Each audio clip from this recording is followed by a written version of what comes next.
All right, guys, welcome to Comics Cast. We are live where we bring you guys artists and creators from all over the world, indie creators that are grinding every day, and we're here to help just push their message out there, push their name out there as best we can. So we're here for them, and we're here for you guys. So this is Gerald's show, so I'll be quiet, but I just wanted to do that initial introduction. If you haven't seen us before, this is Comics Cast, Indie Comics Cast on YouTube. You can find us on Instagram. Just chat away, draw with us on this show. We'll talk a little bit more about that. But yeah, go ahead, Gerald. Sorry. I was micromanaged the intro. That's okay. That is okay. So welcome to Comics Cast, another edition here on Sunday, August 1st. I cannot believe it's August. So if you heard it from Joe, Comics Cast is all about the indie creators. So if you're in the indie industry in comics, you're a penciler, you're a writer, you're an inker, colorist, any aspect of the indie comics community, we want to hear from you so we can feature you and get eyes on you. So that's what Comics Cast is all about. And just like Joe said, if you want to follow us, if you found us here on Facebook, it's Comics Cast. YouTube, it's indiecomicscast.com on YouTube. Joe, do you want to pull up? Actually, I can pull it up. Yeah, I got it. I've got it right here. Oh, I looked away for a second to share. Oh yeah, go ahead and share. So you can on YouTube. It's a little different. You have to put INDIE, Indie Comics Cast, in front of it. We really want to push our YouTube page so we can hopefully get lots of subscribers here and lots of followers here, so we can get monetized, so we can move to that next phase that Comics Cast is shooting for. So you can check out our. Joe doesn't like me to. Well, Joe said that I should use other words than plethora because we have a plethora of videos. Well, plethora is fine. It's just I want to point out that it's more than a plethora, I guess.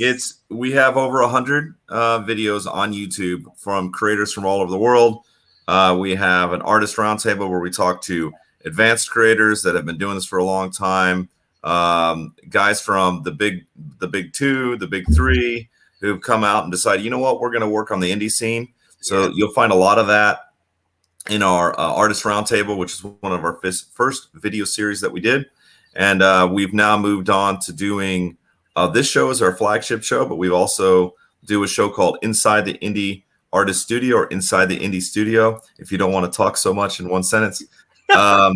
And that's on there as well. So we have 3 episodes right now up, but our 4th episode, Inside the Indie Studio with Joy Enriquez, is on there and will premiere right after Let It Out today. So it's about a 20 to 30 minute show.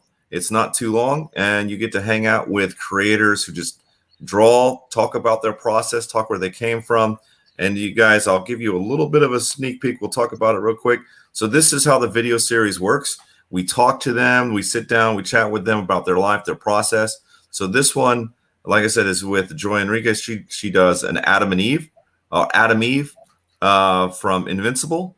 And this is the introduction to the whole video series. So we'll have a commercial that goes out to really promote this.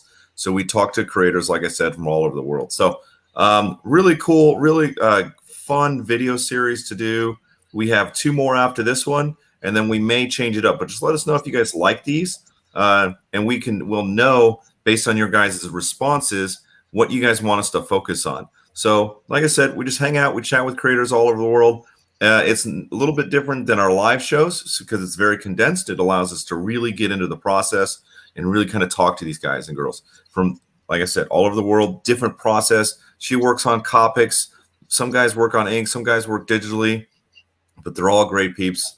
And it's a pleasure to have them on the show. So that being said, it will premiere right after this show on YouTube. So you got to go follow us on YouTube on Indie Comics Cast. All right. Okay. Yeah. So all right. Let's get back onto the show. Yeah, that was a heck of a pitch. And I really encourage people to check that out, but not now, after the show, because that's when we'll officially debut it. We'll post a link. If you want to go to our YouTube page, you can actually see the thumbnail, but don't look at it just yet because we want your eyes on our guest today.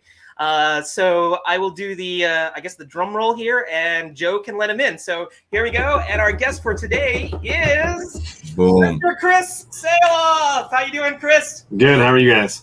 I'm great, man. Thanks for being on the show. Like I said before, I haven't had a long time to talk with Chris. Gerald has had plenty of time. So this will all be fresh for me to just kind of hang out and ask questions that he's going to be like, I already told Gerald this, but I'll figure it out. I'll figure it out as we go along. I saw your art. It's awesome. And I'm looking forward to seeing. And congratulations, by the way, before Gerald says it, congratulations on being funded and moving forward. So it looks like you're putting in the work and your followers are behind you. So that's already a huge victory right there. Yeah. Thank you. Yeah, I appreciate that. The Kickstarter went way above all expectations. Blew me away. And for anybody watching, I put a deal out there that if we broke 100 backers, I'd get a crit tattoo, the logo over here. This logo, I'm going to get it tattooed. I haven't figured out where. My wife gets to choose that because it was a deal that I made with her live on Instagram. And so, yeah, you can see her in the comments there. She interviewed me and asked me if I would get the crit tattoo if we broke 100 backers. I said yes. So the actual designer of the logo is going to do the tattoo for me now. Excellent. So we got some news. Oh, we lost Joe there, and he's back right now. So that being said, I just was, Chris, your pen name is Christopher Michael. So I want to make sure that we get that out there, that we have Christopher Sahloff, or Chris Sahloff is the same as Christopher Michael. So it's interchangeable. I just want to make sure that when we show the book later on, it says Christopher Michael in there. So that's your professional name. So Sahloff's a pretty rough name to try and get people to understand. So we'll just go with Christopher Michael. Oh, yes. It sounds very mysterious. Christopher 007. But yes, here we go. So I want to put this at the bottom. If you want to look at the bottom, this is how you can get in touch with Chris. Because when you see his artwork, when we're done profiling this guy, you're going to want to get in touch with him. You're going to want to buy his book. You're going to want to see everything this guy has to offer. He has big plans for his book. They already have there's a 0 issue. And then there's 1, 2, and 3. 4 is in production. Is that correct? Or is that? Yeah, it's almost done. Almost done. I went back and redid some of it because with the success of the Kickstarter, and one of the covers that was done by Robert Nix kind of influenced some pieces of the book. Kind of after we had already gone into production, and so I had to go back and work some of that into the story because having a drunk cat laying on the ground with a bottle of rum sounded really fun. So I had to add that into the story. Yeah, that's how if that doesn't intrigue our audience right now, having a drunk cat laying on the floor, with superpowers and whatever, that's a good selling point right there in itself. But that being said, let's move to the next part of the show, which we call the elevator pitch. So, Chris, this is where you get a chance to talk about yourself. You don't have to worry about because we talked a little bit about some of our similar day job things in terms of marketing and advertising and things like that. An elevator pitch usually means that you only have like a time between 4. You introducing the elevator pitch is going to be longer than his elevator pitch. I've been in sales for 20 years. I know what an elevator pitch is. We're good. But that being said, I don't even need to let's just go ahead and get you talking about yourself. How about that? So do you want me to pitch me or the book? You can do. Actually, you are the book. You are. Yeah. Let's talk about you first, because we're gonna go through this part of it. We're going to do the live drawing, and then we're actually going to show some previews from the book. So let's talk about you. Let's talk about how you got into art. Let's talk about you are owner and founder of Homebrewed Comics. So let's hear about that story. All right. So yeah, Christopher Michael from Homebrewed Comics. It was created just as a way to get me and my friends back together and play D&D again. This was never actually the concept of becoming a comic book until much later into the campaign. I had lost my job. I was pretty down and out. My wife said, before you go back and find a new job, do something that you want to do, enjoy life for a little bit. I've been working since I was 12 years old. Yeah. And we had a little bit of money in the bank, and she was going to be able to pay the bills for a few months. So she said, just find something you enjoy and be happy. So the first thing I did was I broke out my PlayStation 4. I played Spider-Man. And while I was playing Spider-Man, it came to me that, every person that played Spider-Man on PS4 had a different Spider-Man, because you had different combinations of moves, you had different combinations of abilities, and you had different costumes. And I was like, well, hey, this would be kind of cool if we did this in D&D, because it's already there. The blueprints are there. You can take any class in D&D and kind of customize it to be your own superhero. So I do my best thinking at the gym. I was at the gym one night, and I called Brad, who is Caliber, the guy on the screen right there. I called him and I said, hey, I have this idea.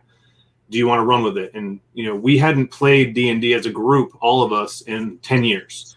And he was like, yeah, I think we could, we might be able to get Obi to play. I don't know about Terrell. Terrell's Boulder, Obi's Reach. And I was like, well, I'll give it a shot. So I called Obi and I was like, hey, man, it's been 10 years, but do you want to play D&D?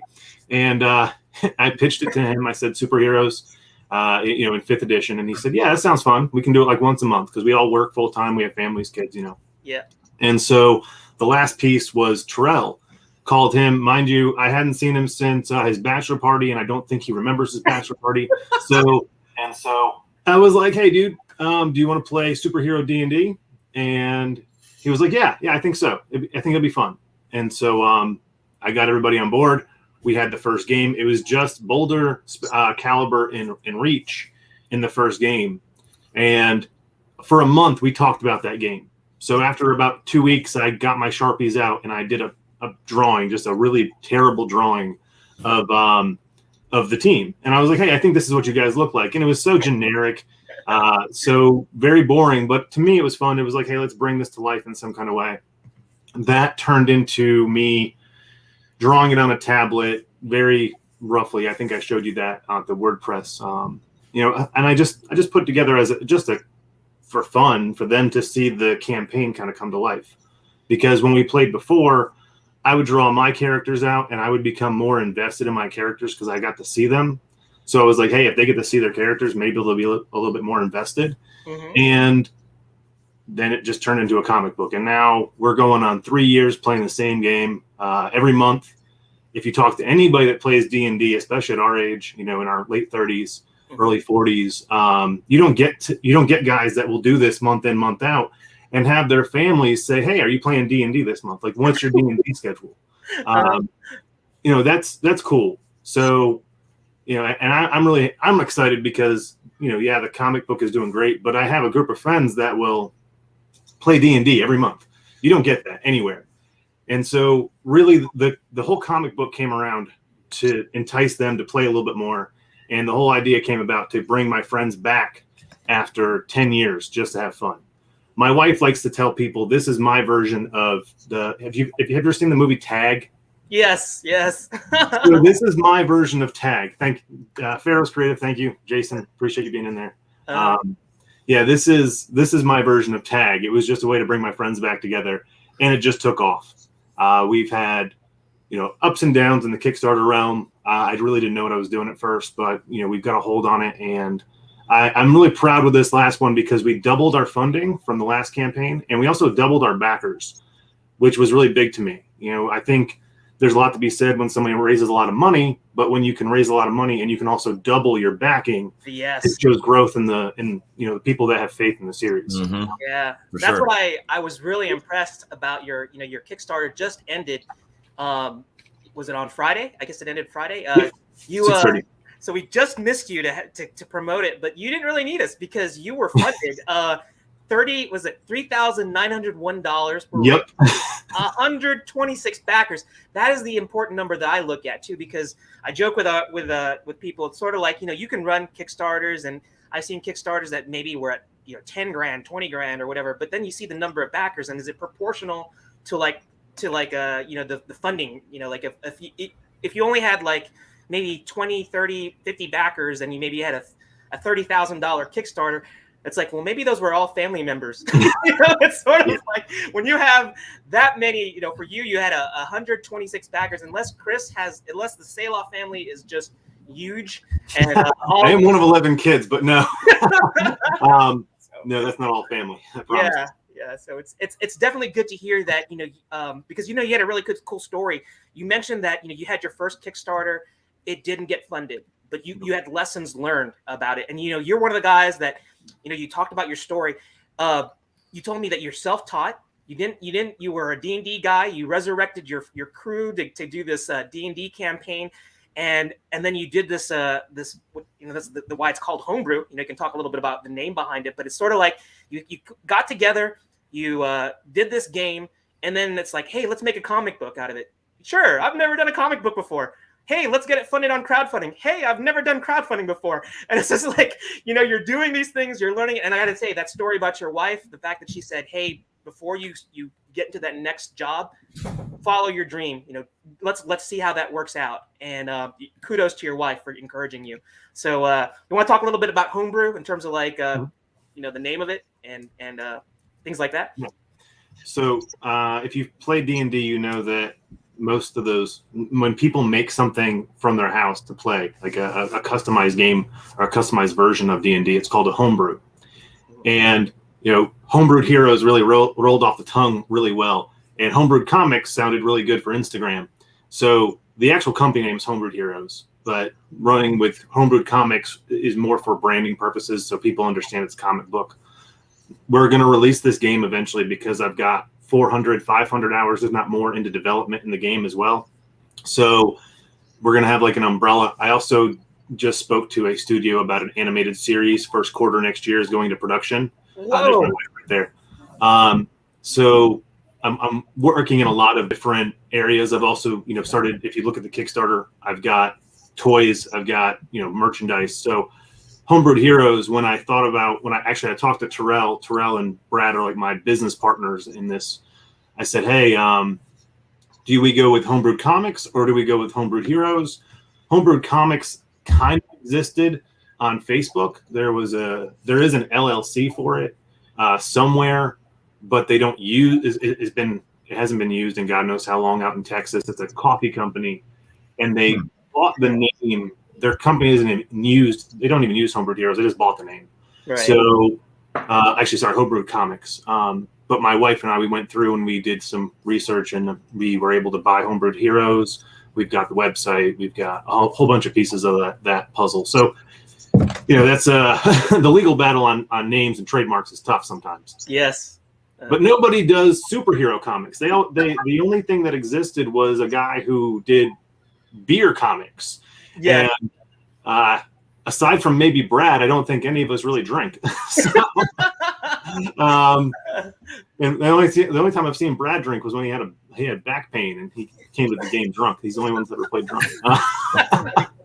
But I think was a big thing for me when we first started, was understanding trademarks, knowing that if this was going to take off, am I protected? Those, you know, those kind of things. You know, I've always found that fascinating because we get people on here all the time to talk about their business, talk about their comics.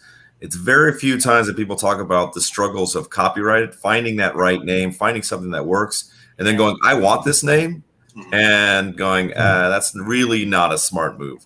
Like, we wanted some really cool name for ours, and we were like, that's probably not going to work for us. And then buying it outright, it's like somebody got it, but they're not using it like potential. And I think that's I dig it. Yeah, like when I saw Homebrew, I totally I played D&D back in elementary school, and I haven't played it. You know, I was more a Star Frontiers kind of guy, you know, the space version of Dungeons and Dragons. But the fact that you know, when you hear Homebrew, I think everybody talks about like microbreweries, and so it's sort of like Homebrew. I thought it was like maybe you guys had a drinking club first. Hey, you know, like where we're all drinking, and it's like, hey, let's make a comic book, and then you like throw down your flagon and like, oh yeah, let's all do it. So I just think it's cool. I know now about Homebrew editions, like it's basically using the D&D. I guess think of it as like it's using the D&D engine to build your Homebrew version. In this case, it's superheroes. And I tell you, I'm looking at all these things. I flashed through them twice now. And for a self-taught artist who, I mean, when did you start drawing? It was like 2019. Not everything in there is me. Some of those covers, that's me. That was me. That was the first design of Samedi, who I've got right here, my little buddy. Yeah. That was my first time taking a stab at the cat. Yeah. I actually drew my cat, drew a skull on top of him, drew a bow tie and a hat. But I've been blessed with working with some really great artists as well. That's Jack. He's from Slate Comics. He did that cover for me. Right. Again, Slate. They did 4 covers for me. Then they did an entire book for me, issue 0, which was just phenomenal. Yeah. But no, I've been drawing myself since late 2019 was when I started drawing. That is amazing. 2019. Yeah. Holy heck. Yeah, you've come along quite a bit. I know. It's like I've been drawing longer than you, but I haven't done a comic. I mean, you've done 4 comics already. This is amazing. And not only that, this is all based on your Homebrew D&D superhero game. So Mhm. I feel very small right now. Well, I've been blessed with working with a lot of talented people. I can't take credit for like some of the colors in here. I really got away from doing colors because I started and I just didn't like how my colors came out. I didn't understand light and shading as well as I would have liked. But yeah, to what Pharaoh's Creative Studios is saying, my wife is a big influence on me. She's an amazing artist, and she really helped me. And when I say that, I'm saying it very nicely because when I drew the first book, I went to her and I said, hey, I did this. I'm really excited about it. And I showed her everything. And the response I got, mind you, it's like 17, 18 pages. And for someone who's never drawn a comic book before, 17 to 18 pages was a couple months worth of work. Yes. I showed her everything, and she was like, okay. Her response was just a very bland, that's okay. I remember we were watching Bones on TV, and Bones or The Office, and I hand her the tablet, and she's going through, and she's like, that's okay. And you're like soul crushed. Yeah. My father's also my father is probably honestly the best artist I've ever seen in my life. The man can just have an image in his head. He'll draw it out, and you'll think that someone did it digitally and printed it. It's ridiculous, the man's talent. And so I showed him, and I got about the same response, if not worse. And I was like, oh, wow. Well, then I guess I really need to learn how to do this a little bit better. And I had a friend, actually the guy who did this logo, and he helped me with the colors for book 1. He used Procreate, and he said, go get an iPad, get Procreate. It's a much better program than I was using like Adobe Draw on a Samsung tablet. Right. He's like, it's a better program. I have a heart condition. I've been pronounced dead 3 times. What? Oh my God. Yeah. And so my hand shakes a little bit, and you can see it sometimes in my drawings. He said, well, with Procreate, they do have a really good stabilization to help your hand when your hand shakes. And I was like, okay, that's good, because that was something where my lines were getting really dark, because if my hand shook, I had to like clean up the lines. It was a pain in the neck. So we moved to Procreate, and I took a couple classes online. I just started drawing every day. I watched a video from Todd McFarlane, and he said he used to draw every single day for a minimum of an hour. And so I said, well, I go to the gym for 2 to 3 hours. I work for 8 hours, and we probably watch TV for an hour. So I can take one of those hours somewhere in the day, and I can make it work. Preach. Yeah. That's heck yeah. That's discipline right there. In fact, I think that Joe and I should take a lesson from that, because we definitely have let our lives run things, and then it's one of those things where you sit there and you go, man, I wish I had more time in the day, and you look back, you go, I was able to binge an entire series in a week and a half. Yes, that's a lot of time. I'll put the series and I'll draw at the same time. I actually have my computer screens. I've got 4 computer screens going at any point in time. I've got a TV on. I work 2 remote jobs, so I'm a really busy person. But I did bodybuilding for 4 years, and one thing I took from that was, I know a lot of very successful people in the industry. One of my friends actually does Arnold Schwarzenegger's marketing and stuff, and he said, if you want to do it, you will find time to do it. It's not that you don't have time; it's just that you're not making time. And that was in terms to finding time to go to the gym, because that's a big excuse people have for the gyms. I just don't have time, and that was a big eye opener to me. Was if I want to do it, I will make it happen. And so when I wanted to learn to draw, I had to just make that time. Right. And there were some arguments at home, and my wife was like, I don't even see you anymore. Every time I see you, you've got this tablet in your hand. Can you put the tablet down and watch TV or hang out with me for a little bit? Can we just socialize? But I got to say, she's very supportive. If you're married, that at some point there's going to be that, hey, pay attention to me argument, which was fine. So we've got a really good balance now. It's all about that balance, man. You gotta walk. Can we rewind a little bit, because I am fascinated by one thing. So your art is incredible for somebody who started 2019 taking it seriously. It's amazing. Right? So my question is, so your father's an artist. What was you didn't go and follow his route. Did you sketch and draw, kind of follow him a little bit when you were a kid? My father and I didn't have a relationship till I was 19. Gotcha, brother. Okay, so That's interesting. So, what was it that when 2019 you were like, I'm going to go this route? This is, I know you were playing D&D. You got sort of like, you got inspired by each other to do some work. What was it that got you personally to just start drawing and putting your ideas on paper? When my wife said that it was okay, I had to. I'm a very competitive person, and I could go into so many stories about my past. I've done quite a bit. I literally picked up one day and just hitchhiked the coast of Australia because I wanted to. There's not much that you can tell me that I can't do, and I will turn around and prove you wrong. I was told in 2015 that I had 3 days to live. This is actually after being pronounced dead 3 times. They gave me 3 days to live, and I was like, screw you, I'm going to be here. Yeah. So when she said it's just okay, and in my head, it was amazing. Looking back, it's okay. She wasn't wrong. But it motivated me to have her say, that's really good. Yeah. And it took almost 2 years to get there. I drew all of issue 1, and she said, you're getting better. But she would go in, and if you pull up issue 1, or if you've read issue 1, every page I would go to her, what do you think? What do you think? And she would give me critiques down to, and this is a funny thing. I tell everybody, she used to look at my pictures and say, you don't draw men, you draw women. I was like, what do you mean? These are guys. And she goes, but you're not drawing crotches. And, it's true. She would go in and she would draw a crotch. She's like, this is what a man's crotch would look like in this suit. You're like, I'm so sorry. I don't look at crotches.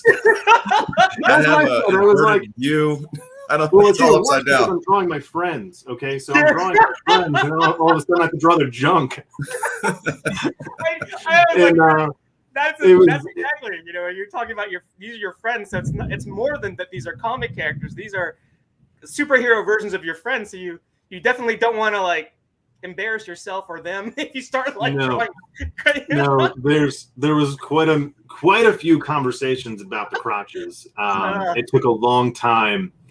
And and Jason, a lot of people have heard this conversation. She was like, your arms are. She would come in too, and she would say the arm wouldn't be in this position. My wife's a photographer, and she's a very successful photographer. She's also a very successful artist. She grew up. Her mom is a very, very talented artist as well. She's an art teacher. Yeah. So I was surrounded by talent who was giving me feedback, but my wife. And I should probably say this too. We were best friends for 11 years before we even dated. We dated for 2 weeks and got engaged, and we're going on 6 years. That's so, amazing. I gotta say, she's not afraid to tell me the truth, and I think that's a big play in how I've progressed and how I've gotten to where I'm at. Is I have 0 yes people around me. I have a bunch of no people around me. I'll laugh about it, but at the end of the day, it hurts sometimes when somebody says that sucks or that's not good. But it does motivate me to go forward. Well, you can correct me if I'm wrong, but I don't think your wife probably uses the words, "Oh, that sucks." She basically is giving you some tough love. She tells you she's encouraging you and motivating you, right? Yeah, she says it's slightly above sucks. Get better. I know when in her head she's saying it sucks because I can see it in her eyes. Oh, okay. So she doesn't use those words. She doesn't use like, "Oh, Chris, it sucks. You need to my wife doesn't even cuss, so I've learned to understand her body language a little bit more than her words. Yeah. Especially being married, you have to understand when you're crossing that line. And it's usually you see it in the eyes before you even hear it. So you're like, don't even need to say anything. I know I got to get better. All right. As long as you don't feel it like a slap on your face or something like that, that's okay. If you get the expression instead. I got to a point where I used to hand her my tablet and say, well, you do it. You show me what I'm supposed to do. Draw over. Yep. And she would. We got to get your wife on that mentorship show. I feel like maybe chopping people's artwork up just so they can get better. No, she would. She's really good at anatomy. That's great. Funny. I had to show her because I was like, this is comic books. It doesn't have to be 100% anatomically correct. And I showed her Rob Liefeld, and I said, this guy makes millions of dollars. And she went through all of his artwork one night, and she was like, but the thing is, all of his anatomy is wrong, which makes his drawings right because it's wrong in every single one of them. That's so funny. And she's like, so unless you want to make all of your pictures wrong, so that way you have your own style. She's like, but if you just do once in a while, it's just wrong. I agree with you. It's like, you know, everybody can kind of dog Rob Liefeld's artwork, but the guy is relevant. People are still talking about him. Not everybody can love his artwork, but you know what? Back in the 90s, I'm just as guilty as many of those guys that criticize him in terms of like, you know, they may criticize him, but I bought his books. In fact, I think I still have some that are like, remember when they were doing all those gimmicks with the poly bags and stuff like that, and the chrome cards that they would stick on there. You know, I bought that stuff.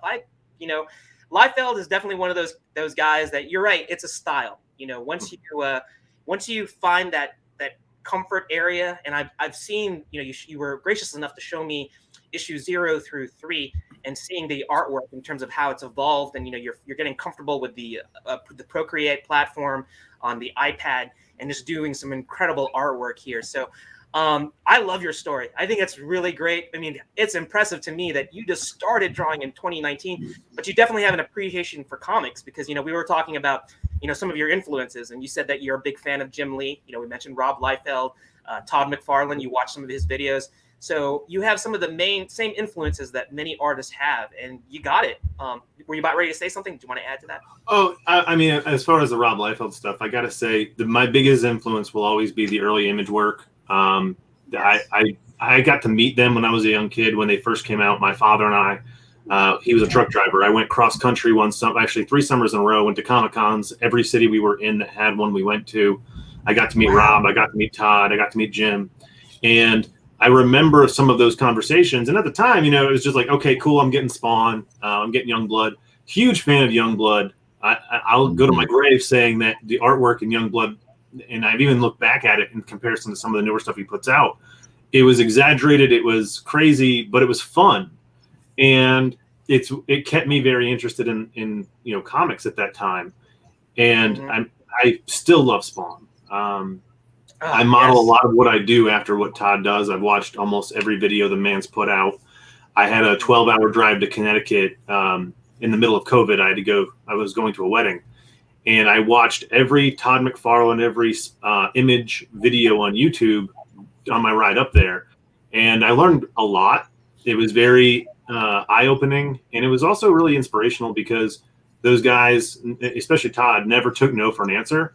I love the story about he was working at Marvel and he received a letter, you know, he had submitted, and they had said, you're not good enough to work here. And he walked down and said, hey, I work 2 floors above you. And he threw the letter out. And, you know, that's the kind of stuff that really inspired me because I don't have any traditional background. You know, I'm actually, you know, today I'm going to do something with no reference work, no nothing. I'm just going to draw my characters. And, you know, I taught myself all of this. The design work, everything you see in the characters has come from feedback from my wife, feedback from my friends. Spectre, hell, when I first drew Spectre, he looked like a ninja with a sword. And he goes, no, can you just make me look normal? Just put a mask on me. And the kid that plays Spectre is actually he does professional cosplay work. And he's like, I just want to wear like a jacket and jeans. I don't want to look uncomfortable. Just give me a mask. He's like, that's all I would do. I would wear a hoodie and a mask. And so I drew him in a hoodie and a mask. I was like, this is so lame. And everyone's like, no, that's actually really cool. Yeah. I mean, sometimes less is more. And, you know, we talk about superheroes, you know, with the typical image is spandex and cape and stuff like that. But, you know, the 90s ushered in that whole, like, you know, everyday man superhero. You know, you don't have to wear the, you know, we remember the Superboy, you know, when he was reintroduced and he had just the black T-shirt Superman logo on it. So yeah, and then, you know, you got characters like the Red Hood and things like that. Now there's like tactical versions of like superheroes where they wear like body armor and it's not always the spandex and capes things. So I really appreciate that, and I think that our audience, you know, we encourage you to definitely check out his links here because, you know, you can see more of this artwork and it's incredible. And I just can't wrap my head around it that you learned this. You know, you've been evolving constantly here. Well, two things about that. Number one, the links are tagged top of the comments in Facebook. You can go see his work immediately at any time you guys want to go see his work. It's not going to hurt my feelings. Go see his work, go buy his stuff, and then come on back.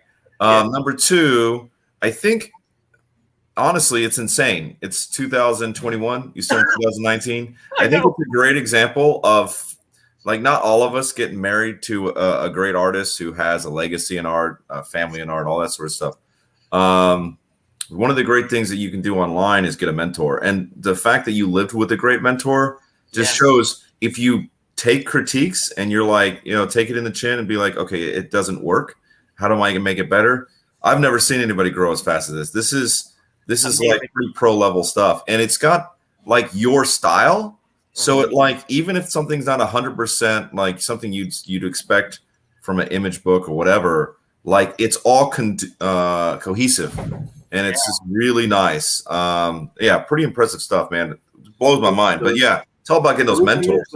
That was just up there. Not if you go up 2 images from that, not that one, the other one, the big wide image with the cat on top of the circle. Yeah. That's Robert Nix. Robert Nix did this for me. And he's been a huge influence actually on some of my designs now. The Caliber design, the guy right in the middle, he redid. I just asked him, I said, hey, can you work on my characters? And when he came back with those designs, it's influenced where my art's going anyway. I was like, oh, wow, you see things in my characters I don't even see. And that's something where, I take a lot of, not critiques. I look at when someone does my work or critiques my work or says something about it, I always say, oh, well, maybe I can do it better. What, if you think this would be better, then I know 10 other people are going to think the same thing as you anyway. So maybe I should move in that direction. And I've taken most of my influence from the people that are around me. I don't, my whole life, I've actually never drawn influence from someone who's successful, because it's really hard to gauge my own success versus them. I was actually signed to Sony Records for a while. I did 6 years as a professional musician, and I remember being in writing sessions with my band, and they were like, "Hey, we're listening to this band, or we're touring with this band. We need to like move in this direction." And I always said, "No, stop. Only compare yourself to like us to us. Let's grow our stuff. Let's always go to us. Why do we have to compare ourselves to other people?" Right. And it's good to take, influence from something that inspires you, but don't try to be anybody else. And that's where I'm at. I take a lot of influence from Pharaoh's. He does the book, The Convictor, and he's probably one of the only artists I know right now, aside from like Nate Broughton and maybe Dennis Valencia, who I surround myself with, that I'm like, wow, you have 100% your own style. It never changes. He draws a picture, he posts it online. I don't have to see the name. I know it's his. And so eventually that's where I would like to be, is have someone say, oh, that's a Christopher Michael drawing. I want to get there one day. Right now, I feel like my stuff is I've been working on just making my stuff as clean as possible. I made the decision last year not to learn how to color, because I feel like if I learn how to color, that's going to take me another year. Okay. So I have to take a year now to get where I want to be color wise, or I can continue to work on my line art, make that as good as possible, and then have someone who's really good at colors come in and do my colors for me. So I'm still in the background going to learn how to color slowly, at my own pace. But I feel like if I'm going to be producing books and getting books in people's hands, I want to give them the best I possibly can. And I think that if I put all that effort into my line work, they're going to get a better product than if I were to try to divide all of my talents. So, I'm like taking notes, Chris, because I think you're mentoring me here. It's like, because I was like telling myself, you mentioned that you had a heart condition, and that's why you said that you had like a shaky hand. I don't, well, God forbid, hopefully I won't get a heart condition, but I have a shaky hand just because my art gets really wonky and messy lined. And I just really appreciate, hearing your story in terms of like, when somebody tells you no, you say, watch me. And I like how, you've developed I think you're really developing your own art style here. There's some obvious influences in there, but I had this discussion with Joe, I think last week, or I don't know, Joe can correct me in terms of that, but we were talking about just, other art that we'd seen on other Facebook groups, and there's some really talented artists out there that are independent creators. And aspiring artists, and then we look at their work, and yeah, it's great looking, but you can definitely see that they're just emulating maybe their idol or their somebody that's already has an established look. And I think that's fine and all, but it's sort of like, you should never just copy, or like, learn from them and see what works, and then sort of just, graft that into your style, and maybe, take all these influences and then come up with your own thing. Right. Otherwise, I think, Joe, you can correct me. It's like they become, because if you only copy, or if you only like try and do that, mimic that other artist style, you become like a poor man's copy of that. Joe, yeah, it's basically Gerald is quoting Jim Lee. So Jim Lee was basically saying, go out, learn how to draw, look at nature, figure it out, and then look at how the people that you like, how they interpret those muscles, the world around them, and all that sort of stuff. But don't just copy one person, because the best you can be is a bad copy of that person. There we go. There you go. Totally. So I always remember that whenever I try to learn how to do things, or if I'm inspired by Jim Lee or anybody, I have a wonky thing where I'm inspired by Jim Lee and Frank Frazetta at the same time. So my stuff is just in this weird, messy, like, space. So it's just my thing. But yeah, man. What I love about Jim Lee is I look at a lot of his poses, and he uses so many bodybuilders as a reference, because if you watch how he does his Batman, Superman, any of his very muscular characters, they've always got the gut sucked in, which is actually a pose in bodybuilding. And the first time I saw it, when I was competing, I'm like, oh wow, that looks like a Jim Lee drawing. And I went back and I started researching some Jim Lee stuff when I started drawing, and I was like, oh wow, people make that reference quite a bit with him, because it's an Arnold Schwarzenegger thing. You would suck in your gut. It's a opposite. It looks opposite as far as strength, but if you can really suck your gut in, apparently it shows how strong your ab muscles really are. And he uses that pose quite a bit when you see the abs kind of go inward instead of outward, because naturally, if you were sitting relaxed, your gut would just, even if you were a six-pack guy, your stomach's going to look relaxed, and his always looks super flexed. So it was really funny to me when I took those notes, and I was like, well, I'm going to avoid doing that, because that's such a Jim Lee thing to do. I never want to look like, I took that or tried to copy that. Right. It's a normal thing, but you don't see anyone walking around. Right. Like that. Exactly. You pick and choose what works, what makes sense for you. Even if it aesthetically, you're like, okay, do I really want to go in that route? Like for me on Instagram must be super confused by who I am. Like, because I'm constantly like taking photos, screen captures of like, bodybuilders and like dudes at the beach. Instagram is like, what kind of profile is this guy? He's like doing like, it's like Joe is he's a schizophrenic artist, and I think I'm kind of the same way. It's like we haven't found our style like Chris has, so I think that's really cool. And this is where we get to the part of the show, I think, where we get to see where are we at now? Almost an hour. Yeah, it's like we want to flew through that pretty quick. Yeah. Hey, first off, I do want to say thank you to everyone who's on the YouTube page. That's great. I think it's a large part of that is your team, Chris. So that's great. Thanks for coming on. You guys have a Pharaoh's Creative Studios on YouTube. So you guys, everyone, if you're watching, go check them out on YouTube and follow what they're doing. And your wife's on, so she's being huge support. So that's great. But yeah, just wanted to do a shout out to YouTube. Thank you guys for coming on and watching the show. It's been a great show so far. So let's keep the ball rolling. I know, because I'm inspired by all our guests, but I'm like taking notes in terms. Okay, I gotta block off 1 hour every day. And we already chose to do that, so I take credit for that before we start. True. Joe did mention that. It's coincidental. I think that was like that was a positive reinforcement. Joe said I needed to do it, and then I got affirmation from Chris saying that I should do that. So there we go. So that's the lesson learned. If you want to get your a successful Kickstarter, draw every day for like 2019 up to today for an hour, and you'll get as good as Chris. All right, so we're gonna move to the next part of the show, which is what makes Let It Out signature is we do a live draw, and I'm gonna be setting up my Arcam. Chris has already got his in the background here, but the first character that we're gonna do is called. Before you get started, the very first thing I want everyone to get started on this movement on Facebook, we have a group called Art Show. Yes. All right.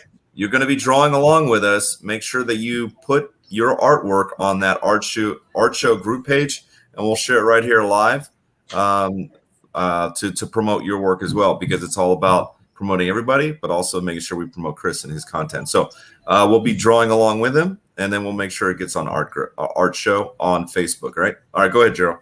Yeah, that's right. That is completely right. That's why Joe is here to keep my my message straight here. So yes, join the Art Show, post it there, and then we encourage you to draw along with us to do your interpretation of because we're all going to be fanboys of our guest here. So today we're going to draw Caliber here, and while we're drawing this, Chris is going to do a little bit of draw and talk. Hopefully that isn't that's going to be a copyright by our friend Tyler Carpenter. I didn't say it like draw and talk, but anyway, we're gonna do that. We want to hear a little bit of the story about this character Caliber, and I think Chris said that you're gonna redesign his mask, or you were saying that, or were you? Yeah. So I've got this idea that's been tossed around. Many people who have done fan art of Caliber or any kind of work for Caliber. Right. Change the mask, not too drastically, but where it's gray, where the eyes are yellow, the whole visor is yellow, and you just see a little bit of the eyes in there instead of the eyes being a very prominent piece in the mask. And I know when we were playing the game, eventually we did go to a visor style HUD for him because he's the only character that really doesn't have superpowers. So when I started seeing, Jason from Pharaohs, he was the first one really to give him a visor, and then Robert Nix gave him a visor. All these artists started giving him a visor instead of this, mask. Yeah. And I was like, well, I need to redesign that, because even in here, book 2, I changed how the eyes work. There's a dialogue in the book where it says that Reach gave him he changed the optometry in the mask so he can zoom in and zoom out. And that was my excuse as an artist to be able to give his eyes ways to move. And when people gave him the visor, I was like, oh, that even makes more sense, because you can draw the eyes moving in and out just like they would with glasses or goggles. Okay. And so that sounds cool. I don't want you to give away everything, because we want you to talk a little bit while we're, because then you can kind of basically as you're drawing it, you can actually go through your process here, because I want to see how this is going to be. You get to see it here first. It's going to be the evolution of this new face mask design for Caliber.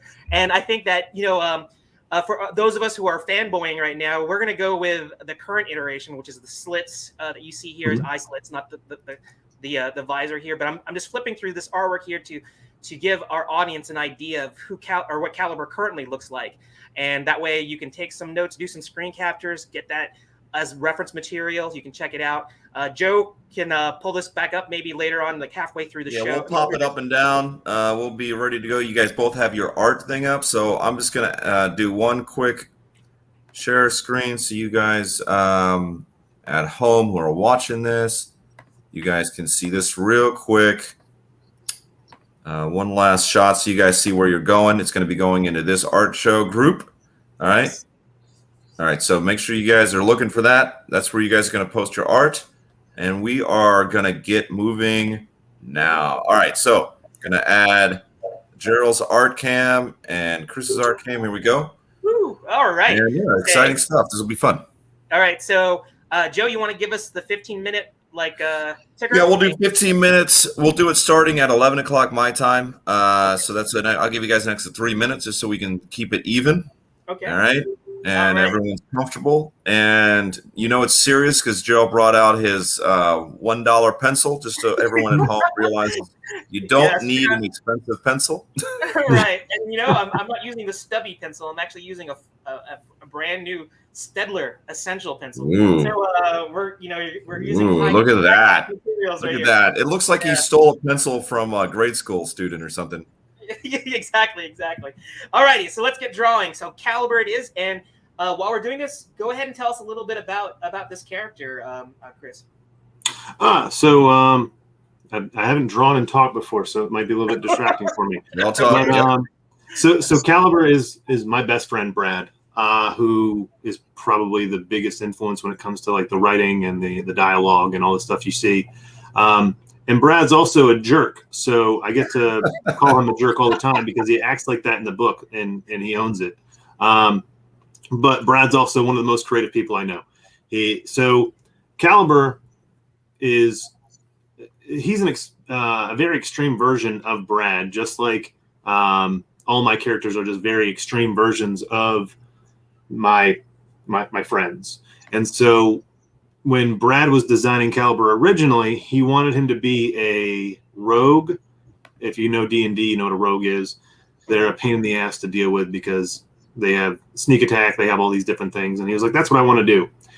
And I was like, well, then you're pretty much just Batman at that point, and you're a poor man's Batman. And we evolved the character. If you're familiar with Star Wars, he is a huge fan of the Usang Vaughn. And so I was like, okay, we can do that, because if you know Usang Vaughn, they're immune to the Force. Not only are they immune to the Force, but they can disconnect the Force. How do you pronounce that? How do you pronounce their name, Chris? Usang Vaughn. Is that how you're supposed to pronounce it? I've been mispronouncing it. I think I always pronounce it Yuvan Vaughn, but I don't know how to pronounce it. That's how I've always heard it, was Usang Vaughn. Okay. That sounds a lot better than what I'm saying. So. And so it's almost like the biggest asshole character you can ask for in a superhero universe, because he's immune to everybody's powers. Mm-hmm. So he he comes to the table one day and he goes, yeah, I'm just going to be immune to everyone's powers. And of course, the character who plays Boulder hated that idea. And everyone was like, well, we hate that idea. And he was like, well, why? I'm just like a normal dude. You just can't hurt me with your powers. And they were like, yeah, but you're also in real life a police officer. So you have more training than us. And then on top of it, you're just a huge jerk. Like, you're going to abuse this. And so it was my job as the DM to kind of manage the idea that this guy is immune to all, in D&D it would be magic. So we came up with this power set where anybody that comes in contact with him, so if one of my characters touches him, all of a sudden their abilities are turned off completely. And of course that didn't go over well. But the more we develop the character, the more we realize how much fun it could be to have one person who just is immune to all superpowers. And it's not something that I've really seen in comic books before. You get to see it a lot in manga. You get to see it. Again, another influence for Caliber was Warhammer 40K, because they have these abilities called Psychers. And Psychers, it's like a mind power. Well, again, Brad referenced them and said that, these assassins are immune to the Psyker powers, which creates a problem for him. He said what it does is it brings this superpowered being, all of a sudden, they are brought down to a normal level. And what do you do when you lose all your powers? So Caliber is a unique, he's very unique because he's a very highly trained federal agent to begin with. He's got paramilitary training, and he's not afraid to just get his hands dirty. So when we give someone like that the ability to shut off powers of everyone around him, all of a sudden you've got a problem. Because if you, let's just take Spectre, for instance. Spectre is a young kid who his abilities are really what define him. Before he got his abilities, he has no, training in anything except for, video games and that kind of stuff. So if you take away his ability to throw fireballs at somebody, then he's really nobody at that point, which he didn't like either. None of my characters really liked when Caliber came around. They absolutely hated it. Absolutely hated it.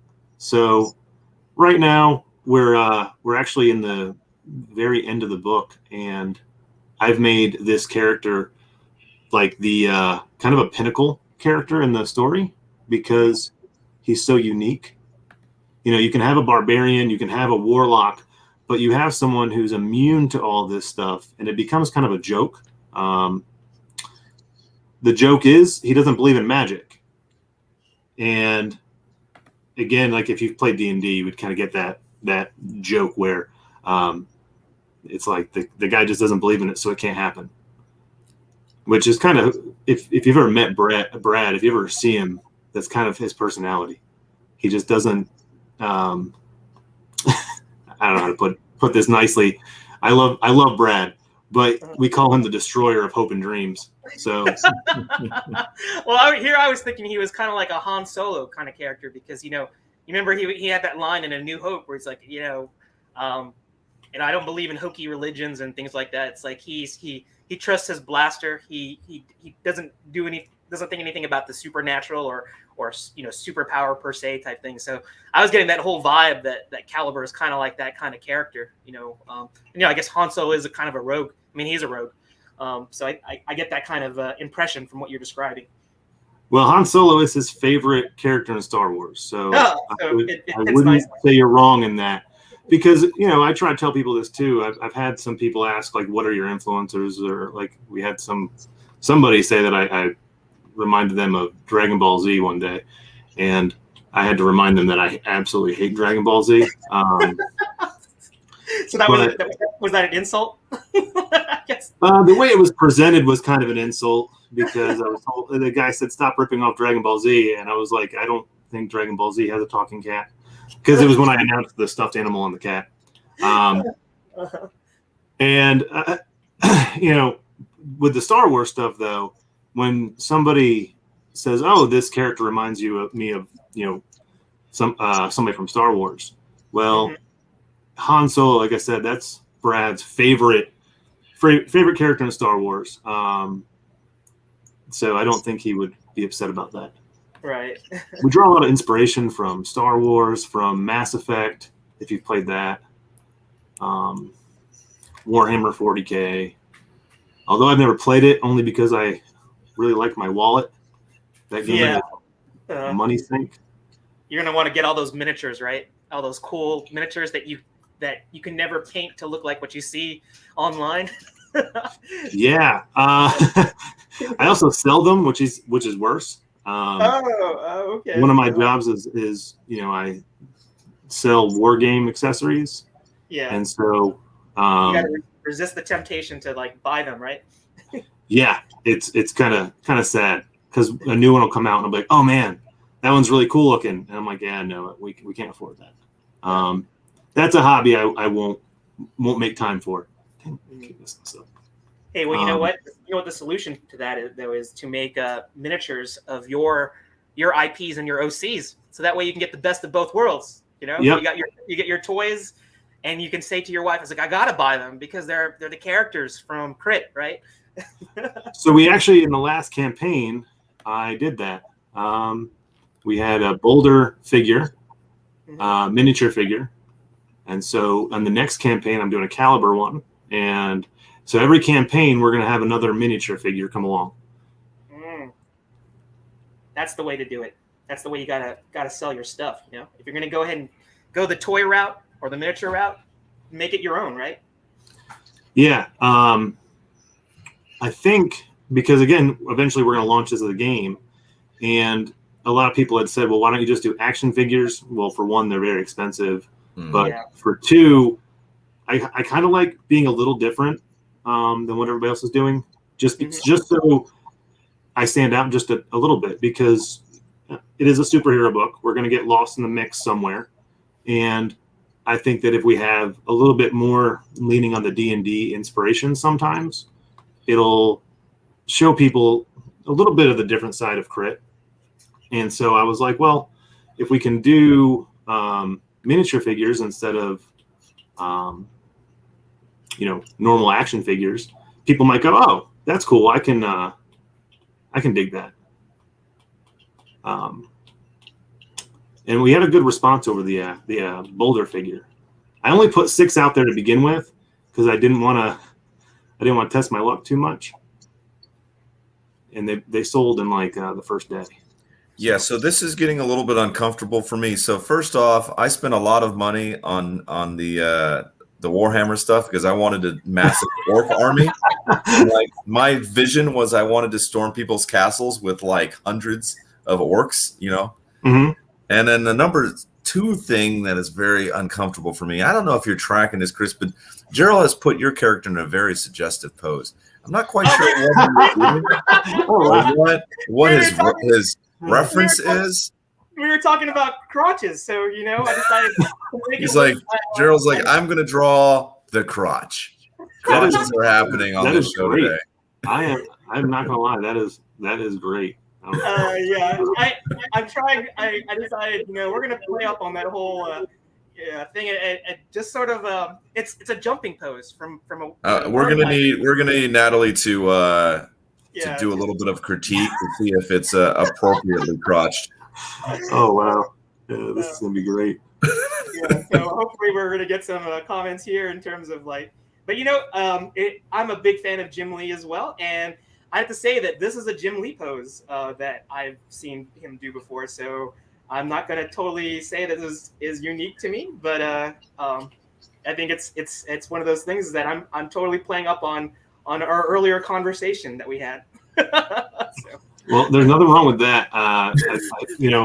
If you can do that and crotch pride. I tell you, Brad's gonna really love that. Yeah, so. hashtag crotch pride. Yeah, let's do that. That is wonderful. Well, so far, Chris, you're doing a bang up job drawing and talking. So congrats. It's always daunting to do before you do it, and you're like, and then you find out what your limitations are and kind of what you can do and what you can't do. But you're killing it so far, man. Thanks. Yeah, I'm also trying to redesign something at the same time, so it's a little bit, my brain's kind of in 3 different places at once. Trying to draw, right. Trying to think of which line I want to keep, which line I want to get rid of. I want to give his face mask a little bit more of a tactical look. I want to give I just want to give some growth to the mask itself. We've had, a couple different versions of the mask before the books came out. He originally just wore a green mask, which had some of the, if you look at these lines right here, it had those on them to begin with. And I think bringing in some of the older design elements would be fun because we did just release issue 0 where people get to see that book and they get to see like the design of those characters. And if you get to read the issue 0, there is a nice fun joke at the very end about how the new outfits are less copyright infringing because again, the first time I ever drew Crit was just I think Boulder looked like a poor man's Ant-Man and Captain America mix. Caliber was just a green soldier looking guy. And I haven't really changed Reach at all. He has maybe a little bit of updates to the mask, and that's about it. But overall, I haven't really changed Reach at all. Mainly because I really don't know what to do with him, to be honest with you. He's one player that doesn't give me a whole lot of work or any like input on his character. So it's fun. It's funny. It's like when you have complete creative reign to do something, it's sort of like, come on, give me a little bit of direction. I need to know a little bit more so I can build off it. Right. He doesn't really give me a lot of that. But I also understand because he's told me a few times that he just trusts my vision, which is kind of cool. Funny story, the guy who plays Reach in the game, he got into a Twitter war with Rob Liefeld a few years ago. Twitter war? Oh, no. Yeah. He actually used a urinal and peed on his first issue of Youngblood and caused Rob to remove him from Twitter. And then last year, Rob got online and gave him a nice birthday wish. Which I think you can still find, but yeah, I thought that was hilarious because he actually absolutely hates Rob Liefeld. hates the man with a passion, and was like, "Yeah, I just got him to say happy birthday to me," which I thought was, I just thought that was hilarious. He called me and was like, "Hey, I got him to say happy birthday." I was like, "How did you get Rob Liefeld to say happy birthday?" And he goes, "Well, one of my friends, knows him pretty well, and he called him and said, 'Hey, can you wish Obi a happy birthday?'" He's like, "I guess he forgot who I was." So it was a very funny moment for all of his friends because we all know the story, Rob's a funky dude. He's really he's one of those guys that industry guy, tore into it so young, just completely kicked down doors so fast. It's definitely mixed feelings. It's one of those things where, it's almost like some of the great artists that you come across that you see them and there's certain things they do really, really well. And then sometimes you're like, just don't draw that character. He's not like a character you should be drawing. But yeah, Rob's a weird cat. It's hard to. I always defend him though because I think it's worth defending a creator who has the pride to keep moving forward. You know what I mean? I appreciate the influence he's had on the industry over the years. I think he's made some questionable business moves. Yeah. Right. Burn some bridges. Yeah, I mean, he really has burned a lot of bridges with some great opportunities. I don't like some of the stuff he does, but it's not my I don't own his business, and he's not my brand, so I can't say anything. As a fan, it's a little disheartening sometimes because he's made decisions that have hurt properties I really enjoy, like Youngblood. Decisions he made that lost us the ability to see them again kind of suck. I was a huge fan of Youngblood growing up. I would love to read some new versions of it, or even see a movie with Youngblood. I think this is a good time period for something like that, government style stuff, and we're not going to be able to see that because he made bad business decisions. And there's no other way to say it besides that he just made some bad decisions with his characters. All right, guys, I'm going to give you guys 3 more minutes and then be ready to close up shop. All right. Well, that just goes to show that Chris is he studied, so I think he won't make those same mistakes with Crit. Right. Exactly. Yeah. When Crit has when it premieres on Netflix or at when movie theaters become a thing again, we're going to make sure that all those things don't happen all over again. So I hope that Crit will premiere in a movie sometime. I know that the animation is kind of like my first run of this because I feel like we're set for animation. In fact, the studio I talked to, that was the big thing they said was I've already got the blueprint for an animation. Just the way the story flows is made for animation. So, I think that's going to be their first bout, and then we'll kind of go from there. I'm afraid to do a live action only because I don't want to deal with actors. Actors are a pain in the neck. Are you speaking from experience? Have you worked with yeah, I did some acting for a while. Oh, you did? Okay, I see. Yep. What haven't you done? I mean, you talk about all these things that you've done before. You were a musician. I'm telling you, it's all about when you get older, you just come across more stuff in life, okay? You just do more things, all right? And you end up with more stories. I moved out when I was very young, and I had a mother who always told me just to do it. She said, she was very, how do I say this? Very supportive. We didn't have much of anything growing up, so it's not like we had much to lose.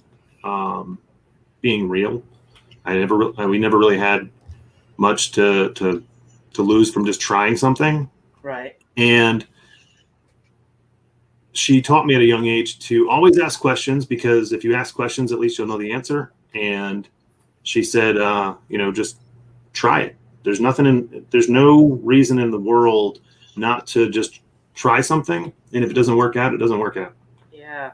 That sounds like a really supportive and encouraging parent there to let you know. It's kind of like I find with artists that I follow that often some of their earlier work is actually even better than when they've made it big, because it's that hunger. It's that, you don't, not knowing if you're going to be successful or not. It's like you're putting every ounce of blood, sweat, and tears into every page that you do. And I find that sometimes that artwork speaks to me more than even like when they become like really successful. And I don't know if you feel the same way, but I think that's one of the things that I really cherish looking at older artwork for artists that I follow. I feel the same way. And I hate that this is going to turn into more Rob Liefeld talk, but you look at his older work, and it's leaps and bounds, in my opinion, better than some of his newer stuff. And this isn't a knock on him, because even his newer stuff is better than some of the other stuff that I've seen in mainstream comic books. And so there's no disrespect meant. I just feel like we did get some more emotion from him, especially back in the Youngblood days. I do feel that there's a lot of copy and paste in some of his newer work, especially with the faces. But I also don't, and I try to talk myself out of some of my opinions sometimes, because I don't know where the man's at, what he's doing. And I can always say that he's done more in life than me, so I shouldn't ever, say anything. But as a fan, I do wish that there was just more. Like I looked at his Snake Eyes. Snake Eyes, thank you. Yes. It was Deadpool with a black palette. Yeah. I will have to agree with Just you. a shout out to Omi Remalante. He actually did the colors on that. Good friend of the channel. Good guy. Anyway, just had to do a little shout out there.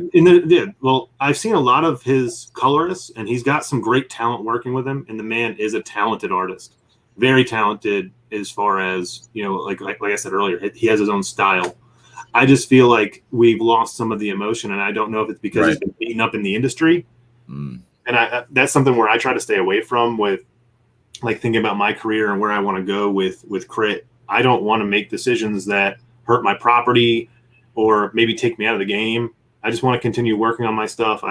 And like you said earlier, I want to learn from those mistakes that other people have made, so I don't have to make them. I think that's something. Even when I listen to Todd talk, he talks about some of the mistakes he made. Some of the partnerships that he's hurt along the line. And I've actually heard interviewers ask him, like, do you regret some of this stuff? And he'll say, yeah, I do.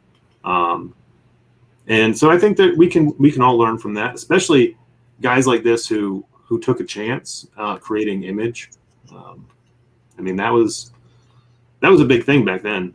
Oh yeah. I still remember reading some of the stuff back in the day where the big news articles that they were coming out, and then you have the big releases, and ultimately we've all read about the decline in sales. And decline in sales across the board. You still see a lot of great stuff with manga, but we're seeing a huge increase in the indie scene. So the challenge is really how to get your work out there, how to make it affordable so people can buy it, so that when they support somebody's content, they're not breaking the bank. And how can you spread that wealth out and support everybody? So there's so much great talent out there. You're out there with your Crit. Like it is a beast right now in the indie community. So that's kind of where Gerald and I are at, just to make sure that we can highlight as much of that indie community as possible. Because I'll speak for myself. I just find Disney, Marvel, DC, it's just not where it needs to be. It's not at the caliber it needs to be, and it doesn't. Frankly, it doesn't deserve its fans. And those fans that have such a passion for comics, and new fans that should be reading comics right now, but there's for some reason they're not gravitating towards comics. We need to figure out a way to get them to the indie scene. So that being said, let's do pencils down. Oh, pencils down. Pencils down. Gerald, you need to turn your phone back on. It's been dead for about the last couple minutes. Okay. And then we'll start pulling out what we've got. Right now, I'm not seeing anybody's stuff on our show, and that's fine. Well, I'll cry about it later, but that's okay. I'm just glad that so many people are enjoying the show. Keep hanging out, and we'll keep moving forward. All right, so Gerald's got his art up. I'll pull up Gerald's first. Oh, me first? I thought we. Okay, all right. All right, we can go with the guest first. Yeah, let's go with our guest first because I got the mask where I want it.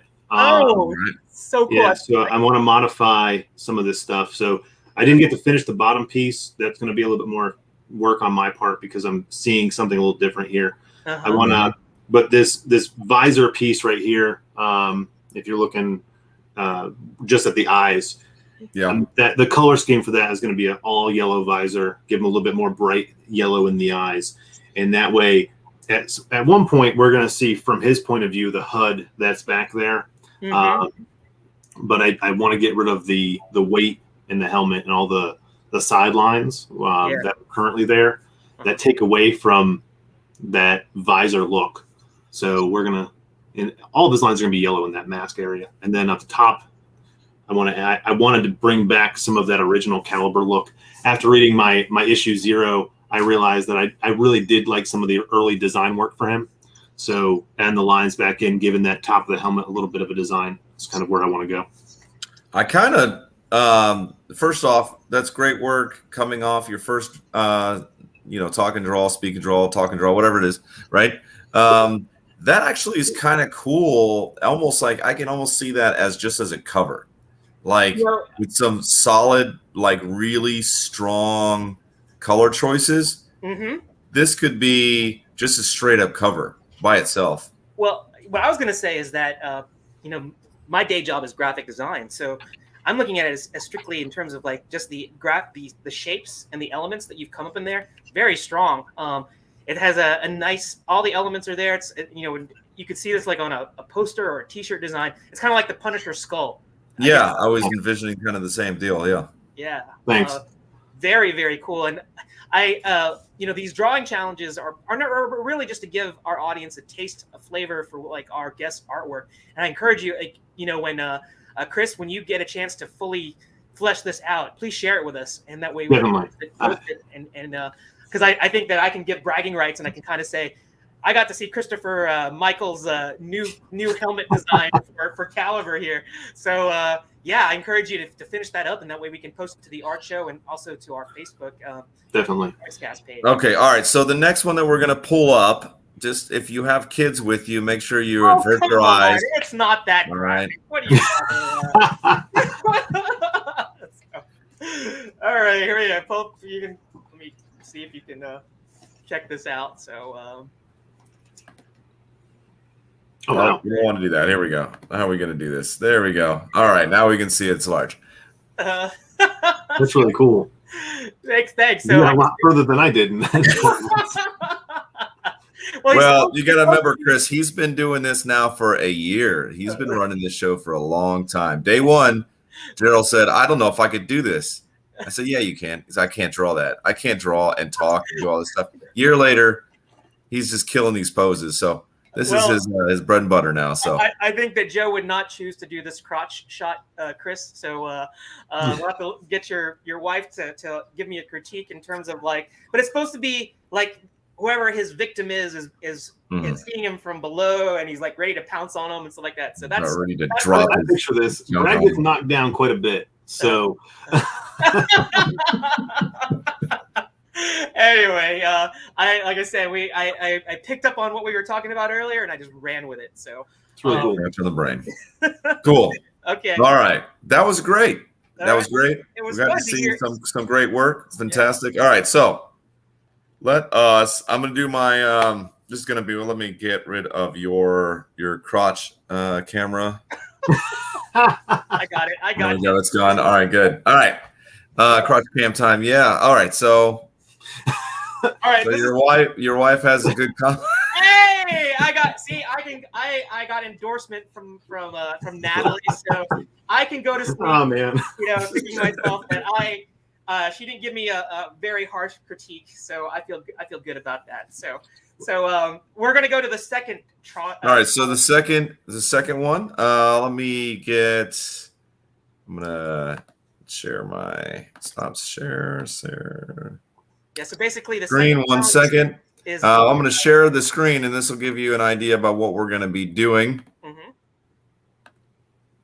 the second challenge is the co-host challenge. So that's why Joe is our co-host today. So he's going to pick it, and it's totally spontaneous. I don't know what it is. Obviously, Chris doesn't. Oh, here we go. All right. Oh wow.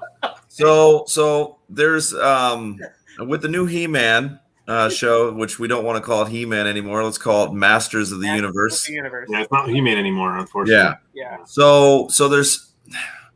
I can sit here and I can complain all day long on 2 or 3 things that I hate about it, but it was also, there's so many things that were great about it. I'd say Evelyn was a great performance, great character. I liked what they did with Orko. He's pretty cool, and that's what what we're going to be doing is we're going to be mashing up He-Man and Star Wars. So we're going to basically say, okay, Orko, we're going to be drawing him, Orko, sorry. We're going to be drawing him as either a Jedi or a Sith. Ooh. But he can't hold with lightsabers, but he can't hold the lightsabers. Like he's like using It's his like he magic. controls the lightsabers almost like a magical Yoda. Okay, that sounds pretty cool. You down So, with that, Chris? Yeah, so one of the things that I like though is keep those long forearms and those hands. That's my own thing I'm asking for, is because I love that what they did with his character. Okay. So do whatever you want with his eyes to show that Sith. And have fun with it. If you want to show under his face like a little bit more of like the Emperor kind of image that you would get, that's fun too. Okay, all right. Is the clock officially? It's 2:30 here. So 2:30 is fine. Yeah, 11:30. I'm seeing 11:30 right now, according to mine. Yeah. All right. And then we'll have some fun. I saw All right, Sarah. Sarah. Yeah, Sarah's back in, but Yeah. she's using her screen or her phone, so we can't hold on to hope that she'll draw, but that's okay. Okay. Yeah, So- man, this will be fun. Yeah. Any questions from our guests? So we don't want to do a lightsaber though, right? No, we. Yeah, you can do a lightsaber. You can do any lightsaber that you want. You can create light effects with it or whatever it is that you want to do. It's really however you want to draw it. The only question is just not to have it in his hand. That's the only thing I'm trying to kind of use his magical abilities. How would he use a lightsaber more effectively? Okay. We'll do just a rough sketch on this then, because I have an idea that I want to do. Okay. Yeah, so it doesn't even need a lightsaber. Just the biggest thing is how do you make him either a Sith or a Jedi, however you guys want to do it. So I'm gonna address the question, the elephant in the room here, Chris. What did you think of Masters of the Universe revelations? So I'm going to go ahead and just let you know I didn't get past the first episode. All right, fair enough. All right. And the reason being is that I'd like to wait until after the last ones come out, because I say this as nicely as I can. I think that Kevin Smith has spent too much time working with CW. Yeah. That's the impression I got from just watching the first episode. Was he used a lot of that Supergirl writing, and I do like to say this. I grew up on He-Man. My babysitter will tell you I used to show up at the house at 6 a.m. when my mom went to work, and before I went to school, I watched either the cartoon or the movie. And when I came home from school, same thing. I would watch cartoon, the movie every single day. Mm-hmm. And so it means something to you. That's what you're it saying. does. For my 21st birthday, my mother got me the animated series on DVD because she knew how much I liked He-Man growing up. I didn't like the tone of Teela.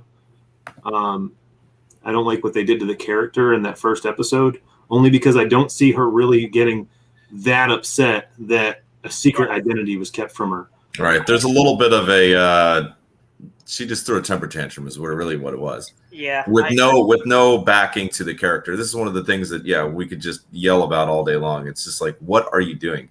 How do you not know the character at this point? Well, it's not just that. It's like, even if she was upset, she just lost Adam and He-Man.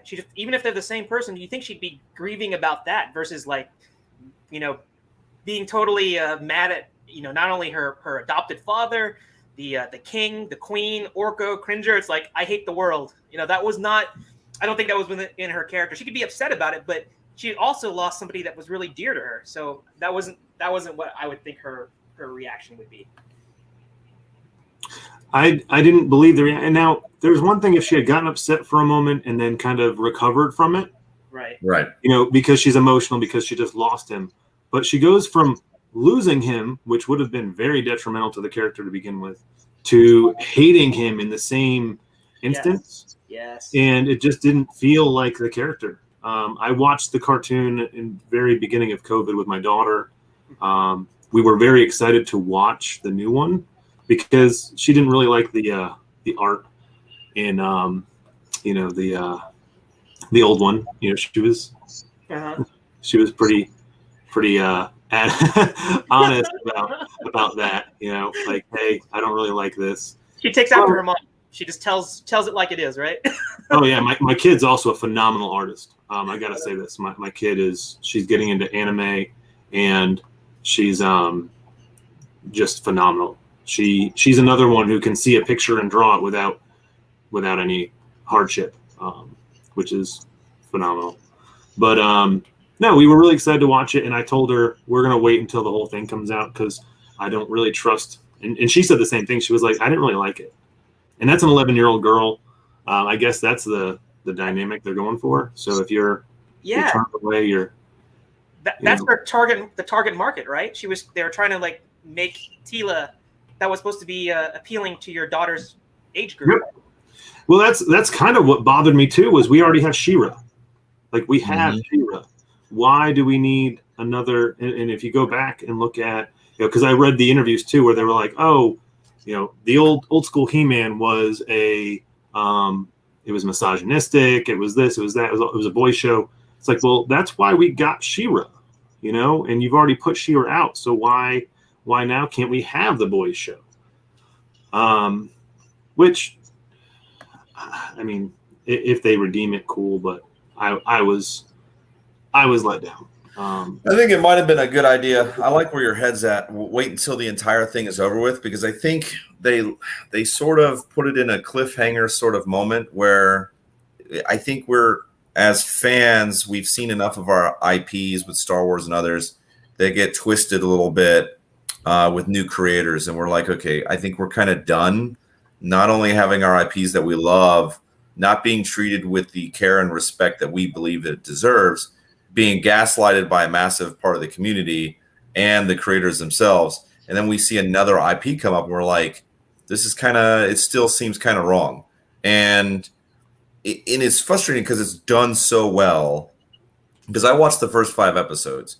And there's 3 to 4 things that are done really poorly that are the issues that you see in other products that are taken over or used and then create this other thing. But then there's signs that it still respects, like Man at Arms. He's still shown as a total badass, but then like they have this scene, they have this basically this crew that gets put together, and they're like, okay, we're gonna have a crew that has to do this task, this McGovern or whatever that term is for having to find a thing, but then like it's only women that are allowed to be on this team, and if you're a guy, well, you have to be a robot guy. So it's like there's no men that are allowed to go on this team.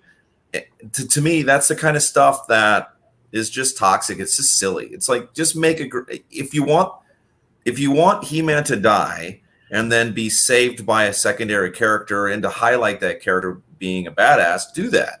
Bring He-Man back, but He-Man is the show. If you don't like that, that's okay. But He-Man is the show. He was created and influenced by Frank Frazetta's Conan. It was created in the comics first, then it was made into toys, then it was made into a show. It's He-Man. So respect that, respect new characters, respect expanding old characters. But that's the sort of stuff that just it bothers me that we can't have conversations without being told we're some sort of terrible person. And that's what bothers me about all that sort of silliness. Same. I'm off my soapbox. Well, I also hated the new Star Wars. Like absolutely hated it. I think Brad, who's Caliber in real life, him and I spend probably 6 to 7 hours a month talking about how much we hate Star Wars. And this is something where I've gotten into many arguments with people who are like, I don't see how that bothers you that much. Like, why does it bother you? And I tell them this.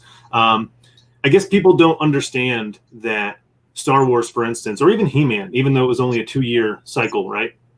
This is property that we grew up with, things that maybe molded our childhood. Or look at the kid who goes to school and gets picked on, but comes home to watch Luke Skywalker overcome his tough father and the story that he goes through. People relate to stories differently than what we understand. Mm-hmm. Just because you don't relate to that story or it doesn't hit you doesn't mean that it doesn't do that to somebody else. And when you watch that character devolve into something you don't understand, it's kind of wrecking. Like watching Star Wars for me was very hard because I knew walking into the new one that that Leia was dead. Mm-hmm. You know, in real life, we all knew that this was the last time we were going to see Leia. And which was also frustrating because you know that they were going basically in the route of highlighting that character. They mm-hmm. wanted to kill off the other characters. And they were like, okay, we're going to make Leia into a general so that we can highlight how awesome she is.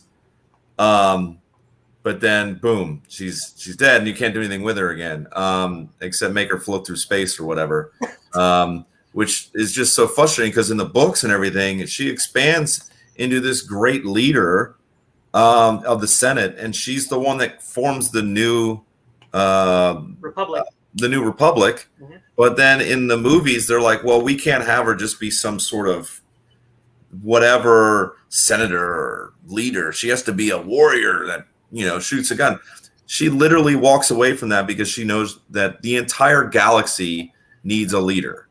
And they don't, it's so frustrating that these people that are creating these concepts and they're developing these IPs, they are blind to what makes powerful characters that are gender neutral. It has nothing to do with being an action hero or a female romance. It's about what is a strong human being.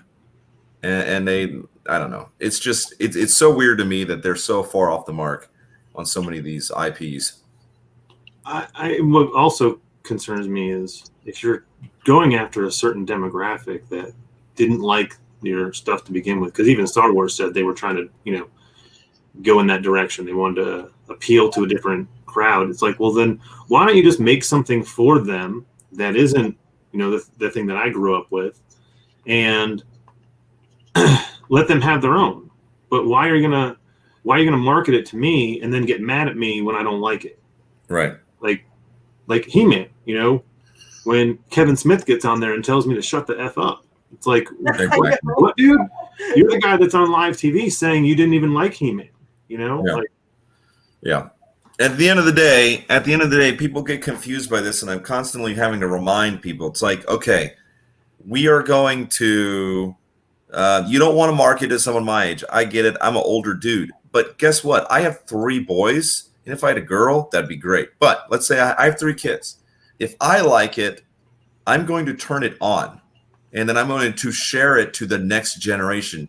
You market it to me, and I'm literally going to market it to the next generation for you. Mm-hmm. Like, you're missing the point. And the thing is, where it's also silly is that they don't even understand that we don't want it to be exactly the same. We would complain if it was exactly the same. It's like, where's the growth? Like, but develop, build new characters, but respect the IP while you do it. That's all. That's not super complicated. And for some reason, it's complicated. It's because they've gone to just try and appeal to a different crowd than what really wanted it to begin with. You know, when He-Man was announced, you didn't see a bunch of little 11-year-old girls going nuts for it. You saw a bunch of 30, 40-year-old men going nuts for it. So why are you trying to, you know, cater to the crowd that didn't care? That's where I'm at. You already gave them, you know, like, and they were complaining that the new He-Man show was going to have better animation than She-Ra. Right. I really like the She-Ra show. I watch it with my kid all the time. Well, the She-Ra had a very stylistic animation, right? Like, it wasn't a bad thing. It was just a style thing. Yeah, and that's what it's just a style. Yeah. If you don't like the style, then I mean, do it better. But I actually really liked it. I like what they did with She-Ra. I like what they did with her team. I like what they did with Hordak. You know, I actually really liked it. And you can go into the inclusion pieces and things that people complain about, because I've had these conversations too. And I'm like, but I don't think they did it wrong, because they've done it in a point where you can kind of ignore it if you want to. It's not like this big centerpiece. And if you're watching She-Ra, you also have to understand what you're about to get yourself into. It was made for girls back in the 80s. Was not made for the boys. Never was, never meant to be. So, you know, it was a cool show. My daughter comes running in the room all the time talking about the, you know, Adora, what Adora just did, or what the cat girl, I always forget her name, because she's always complaining about the cat girl, you know. Katara? Is that what her name is? Katara, thank you. Katara, yeah. You know, so the fact that my kid is like, she likes that, but she doesn't like the new He-Man, should speak volumes. You know, if you're going for that crowd, she doesn't like this one. And she said the same thing. She's like, why is she upset? That makes no sense. Wow. How old is your daughter? 11. Yeah, perfect age group. Yeah. All right, guys, we got a couple minutes. Let's try to do 3 minutes. Okay. I'm going to hurry up. So what did you think of Rey, the character Rey, Chris? Rey? Oh my gosh. Well, let's not ask honest, obvious questions that'll get us heated. All right. Well, we talked about. I thought the actress was really good. I didn't really hate Rey. I hated what they forced her into. No pun intended there. You know, they had no plan. What I hated about Rey was they never had a plan from the beginning of who she was. Yes. You know, like never once did they have a plan for her, and that is what ruined the character. The actress was great. You know, I can kind of get behind some of it if she's from a ridiculous bloodline or she's a clone. You know, like I had this conversation right after the movie. My friend and I were like, Brad, we're huge Star Wars fans, and he was like, I can get behind it. You know, even if they're going to use a Mary Sue, I can kind of get behind it if they do it right.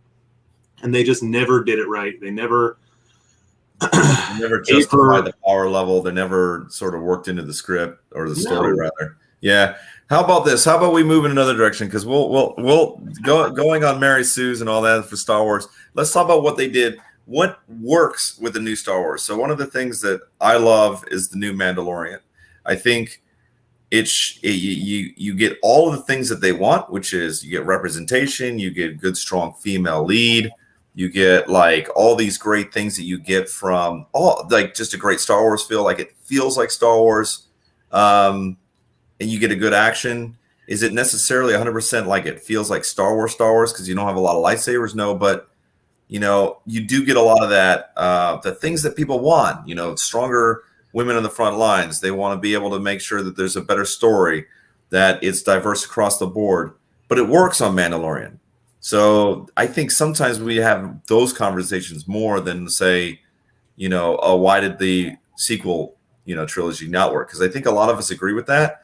But then you get arguments online where people are just like, you know, I think you must be a terrible person because you hate this thing that I like that Disney put out, and Disney is always great. But then we agree on Mandalorian. So I think people just miss the reasons why we have issues with the sequel trilogy, some of the stuff that Disney's doing. I think what it boils down to with Disney is they never really liked what they were buying and to begin with, you know? Yeah. It shows with how they've treated it. When you have two creators that come in and can make a better Star Wars, you know, than the woman that put in charge, that, you know, that says a lot to me. Boom. Passion. It's called passion for the IP. Boom. Yep. I just shut down the show right now. Mic drop. Yeah. They didn't do much of anything with the property they were given. And the first thing they did was spit in the fans' faces by eliminating the books. You know, just say we're going to use some of the stuff. We need to really sift through it, whatever you want to do. I mean, they're realizing now that the books had great stories in them, you know? Yes. I mean, Thrawn. They're bringing in Thrawn. Yeah. So this is the thing so Alfred is saying something I think that's a good counterpoint that what you're talking about is exactly the reason why I would argue that it's not. So he says that's what makes Mando so good, Joe. It's not like Star Wars except for some of the characters like Ahsoka Tano. I actually think it's very much Star Wars. It just isn't focused on the Jedi portion because Star Wars is so big. But if you have passion for the IP, it doesn't have to be a visual match to still have that feel. You're bringing in those legacy characters like Thrawn. You do have Ahsoka Tano, which is huge because they understand the fan favorite characters. Like that's all it is. It's too easy. So I would argue a little bit on that it's not a Star Wars. It doesn't feel like Star Wars. It is totally Star Wars, but just legit Star Wars. I don't know. I agree. Anyway, you guys we'll do one more minute and then we're going to do pencils down. One more minute. Okay. Because I'm seeing that Chris is right there on the cuff. He's got some colors. He said that he's not going to be doing colors. He's learning slow. What, he's doing colors? Oh my God. Yeah, man. He's I really like Orko. Okay. Orko is one of my favorite characters in the show to begin with. I always liked his personality. So Orko and Snarf in cartoons were probably my favorites. Yeah. Thundercats, right?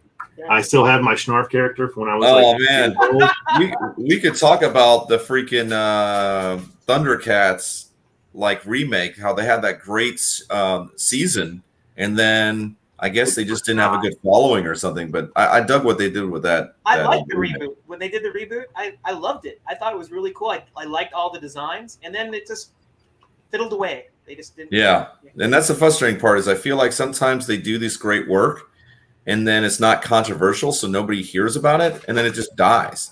So it's almost like it's our fault if the community doesn't push content that's really good.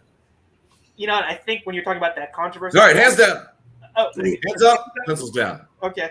I think what they're doing with Masters of the Universe. Listen to what Alfred says. When he says, "Oh, okay, my pencil is down. My pencil's down."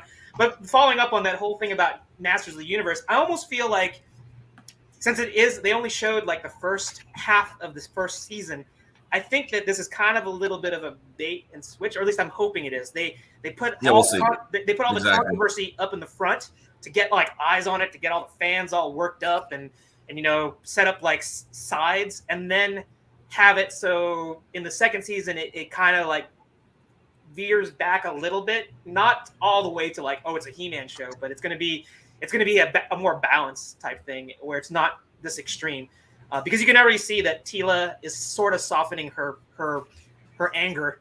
Oh well, Chris, you haven't seen anything past episode 1. I've read everything. Yeah, so I really hate spoilers. I don't watch trailers for things I want to watch.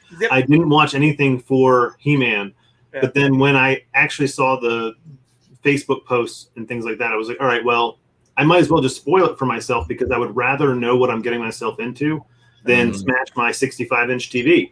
So I read the whole thing. I know the entire story. I've watched all the hate videos. I've watched Kevin Smith breaking down.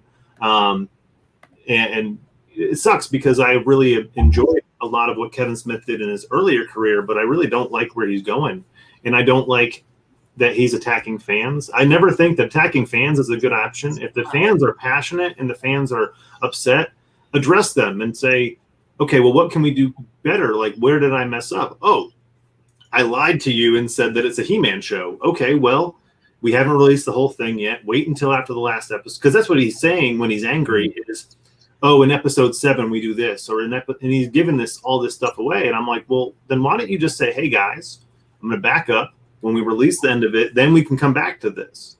Right. He's not being very mature about it. Yeah. No, and that's dividing the fans even more because of his reactions. Instead of him just being a man, not a man, but an adult, and saying, hey, I understand you don't like this, but you haven't seen my full vision yet.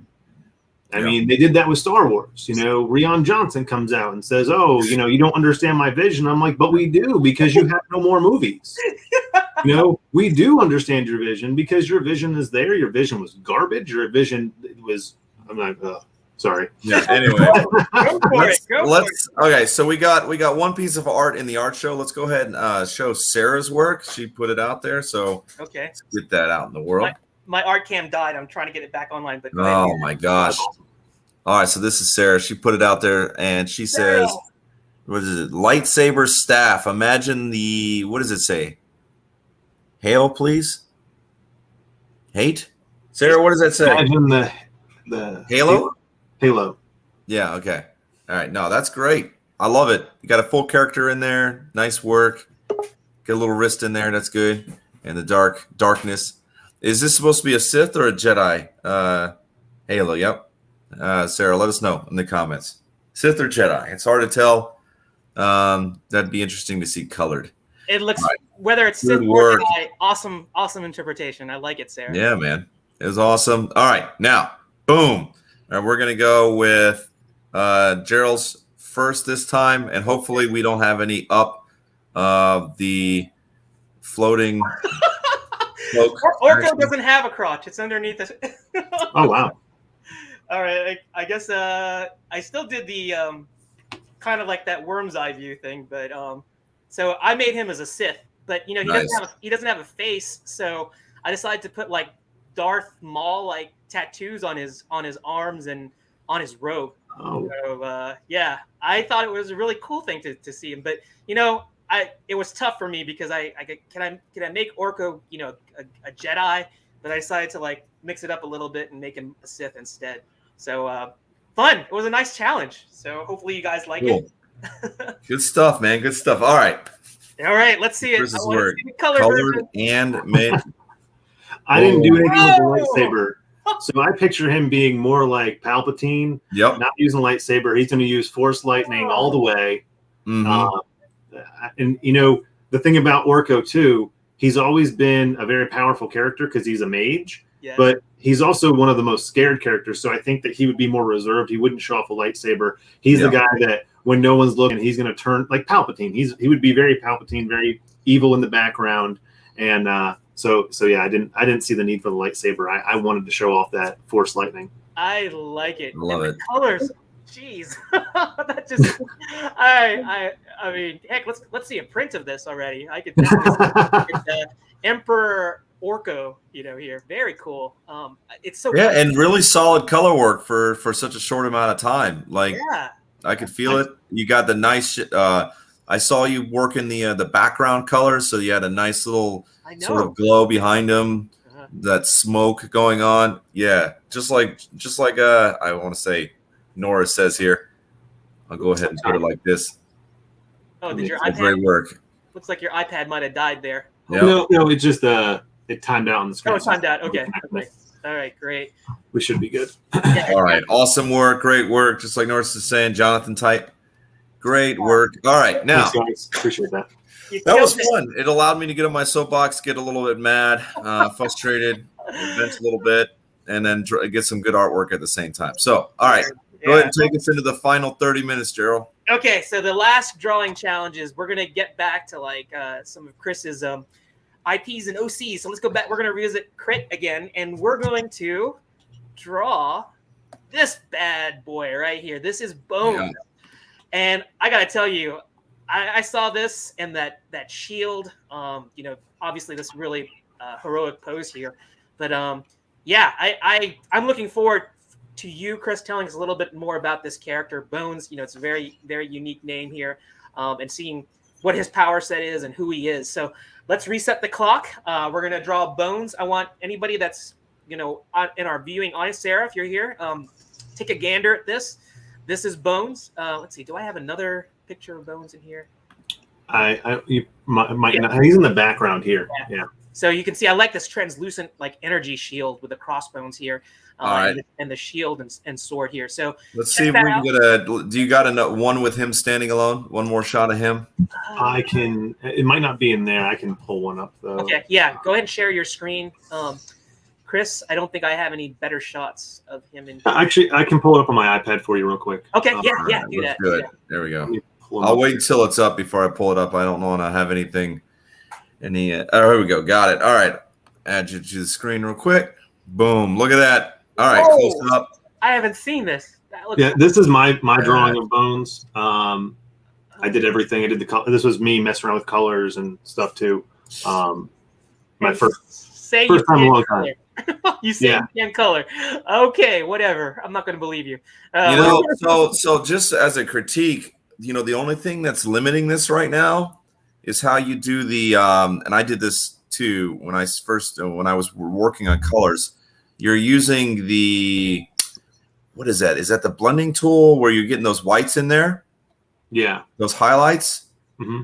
That's as you keep refining that, try to avoid full whites and also how it blends. That's sort of a indicator of someone who's still learning how to do digital colors, that weird blending thing it does.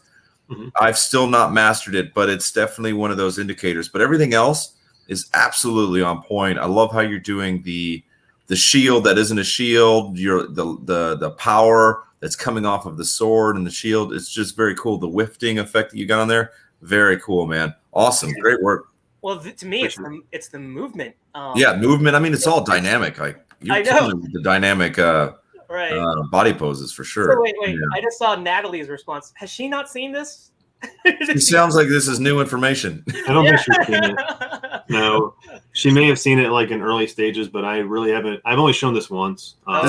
See, this is what happens when you show her your work and she's in the middle of like telling you something that's important to her, and you're like, "Look at this drawing I did," and she's like, "I'm trying to talk to you, okay? You're not pay attention to me. This is not about you and your little art." We've all been there, married to people trying to sell artwork. All right. Well, then that's good. I'm glad to see that we got spousal support here in terms of like giving you like encouragement instead of like saying it's okay. Now we have dang. So it's always really good. Progress. Right. Progress is important. Yeah, let's start the clock and then we'll let No, we started the clock already. It's already moving. You better hurry up. Already? Okay. All right. So Chris, tell us a little bit more about Bones. Like what's the name about? So the Ryan Kidd, who is Bones in real life, he has the same disease that Sam Jackson had in Unbreakable. And brittle bones, right? Yep. And so in the game, when we were coming up with the backstory of Bones, I had to justify why he wasn't part of the group from the very beginning, because he joined about 6 to 8 months after we started the game. In the story, actually in book 4, we introduced Bones, and he had signed up for an experimental drug treatment that was supposed to help cure his disease. And it's an ongoing joke because he gets mad that the company he had signed up with, this drug company, wound up experimenting on turning him to what he is. He's now 7 foot tall. What happened was when he was experimented on with the ethereal energy, which is what in our universe gives people powers, it reacted to his disease in a way that made his body overcompensate for its own disease. So he grows, his bones are stronger, his skin is tougher. It's like the super Captain America syndrome, except he physically grew. Whereas if you watch where bones kind of regrow, they do get a little bit larger. That was like my scientific reasoning. In reality, I just wanted a giant character in the game. And so we had to make up a story that made somewhat sense. Hey, they're mutants, right? Just call them mutants. Essentially, yeah. So he turns into this 7 foot tall giant Bones character, and he names himself Bones to remind himself that at any point in time, if he loses his powers, he's still this fragile person. Even though he's bigger, his bones are still brittle. He still has this disease. So he wears armor because of that as well. He's afraid of hurting himself. He's our quiet giant. He's a very fun character for me because Ryan, when he first joined, it was after I had just done the first comic, and he was like, "I really don't want to be part of the comic book," and I was like, "Okay, that's fine. I'm not going to force anybody to be part of it." Well, now that he's seen the Kickstarters and he's seen the kind of the reaction to some of the stuff, he's a little bit more interested in it, and he's promoting it and talking about his character. I'd say too late now, bro. You missed the train. Well, he works quite a bit, and when he joined, he was going through some personal stuff too. So I respected it, and I was like, yeah, if you want to take part in the comic book and you want to promote it and do your stuff, it's your character. He's named after him, and Bones is a cool character for me because he's so much different than the rest of my team. The rest of my team is wisecracking. They're just kind of this animated group, and Bones comes in as like, you guys are idiots. Like, why are you so lighthearted about the situation? And he kind of takes a different approach on being a hero. Like, to him, it's a little bit different because he didn't choose. This wasn't something where he woke up one day with powers after like a work accident. This was something where he thought he'd be healed. Right. And there's a point in the story where they remind him that he was healed because he gets all upset, and they're like, I don't see why you're complaining. They did what they said they were going to do. Right. He grew to 7 feet tall, though. So like they just made you into something else. Like, why are you all upset about it? And it's really funny when they like to point out that he's just butthurt for no reason. But like I said, the character you got to remember too. My guys are trying to role play, so sometimes it's a little bit of a growth for them to try and become these extreme versions of themselves. And I think we get to see with Bones, kid trying to learn how to be an extreme version of himself because he's never done that before. He plays a lot of traditional D&D. He never really had to get into this sci-fi fantasy realm where he would have to play a character that was already himself and try to grow his own personality. It was fun. But like I said, he plays this quiet giant all the time.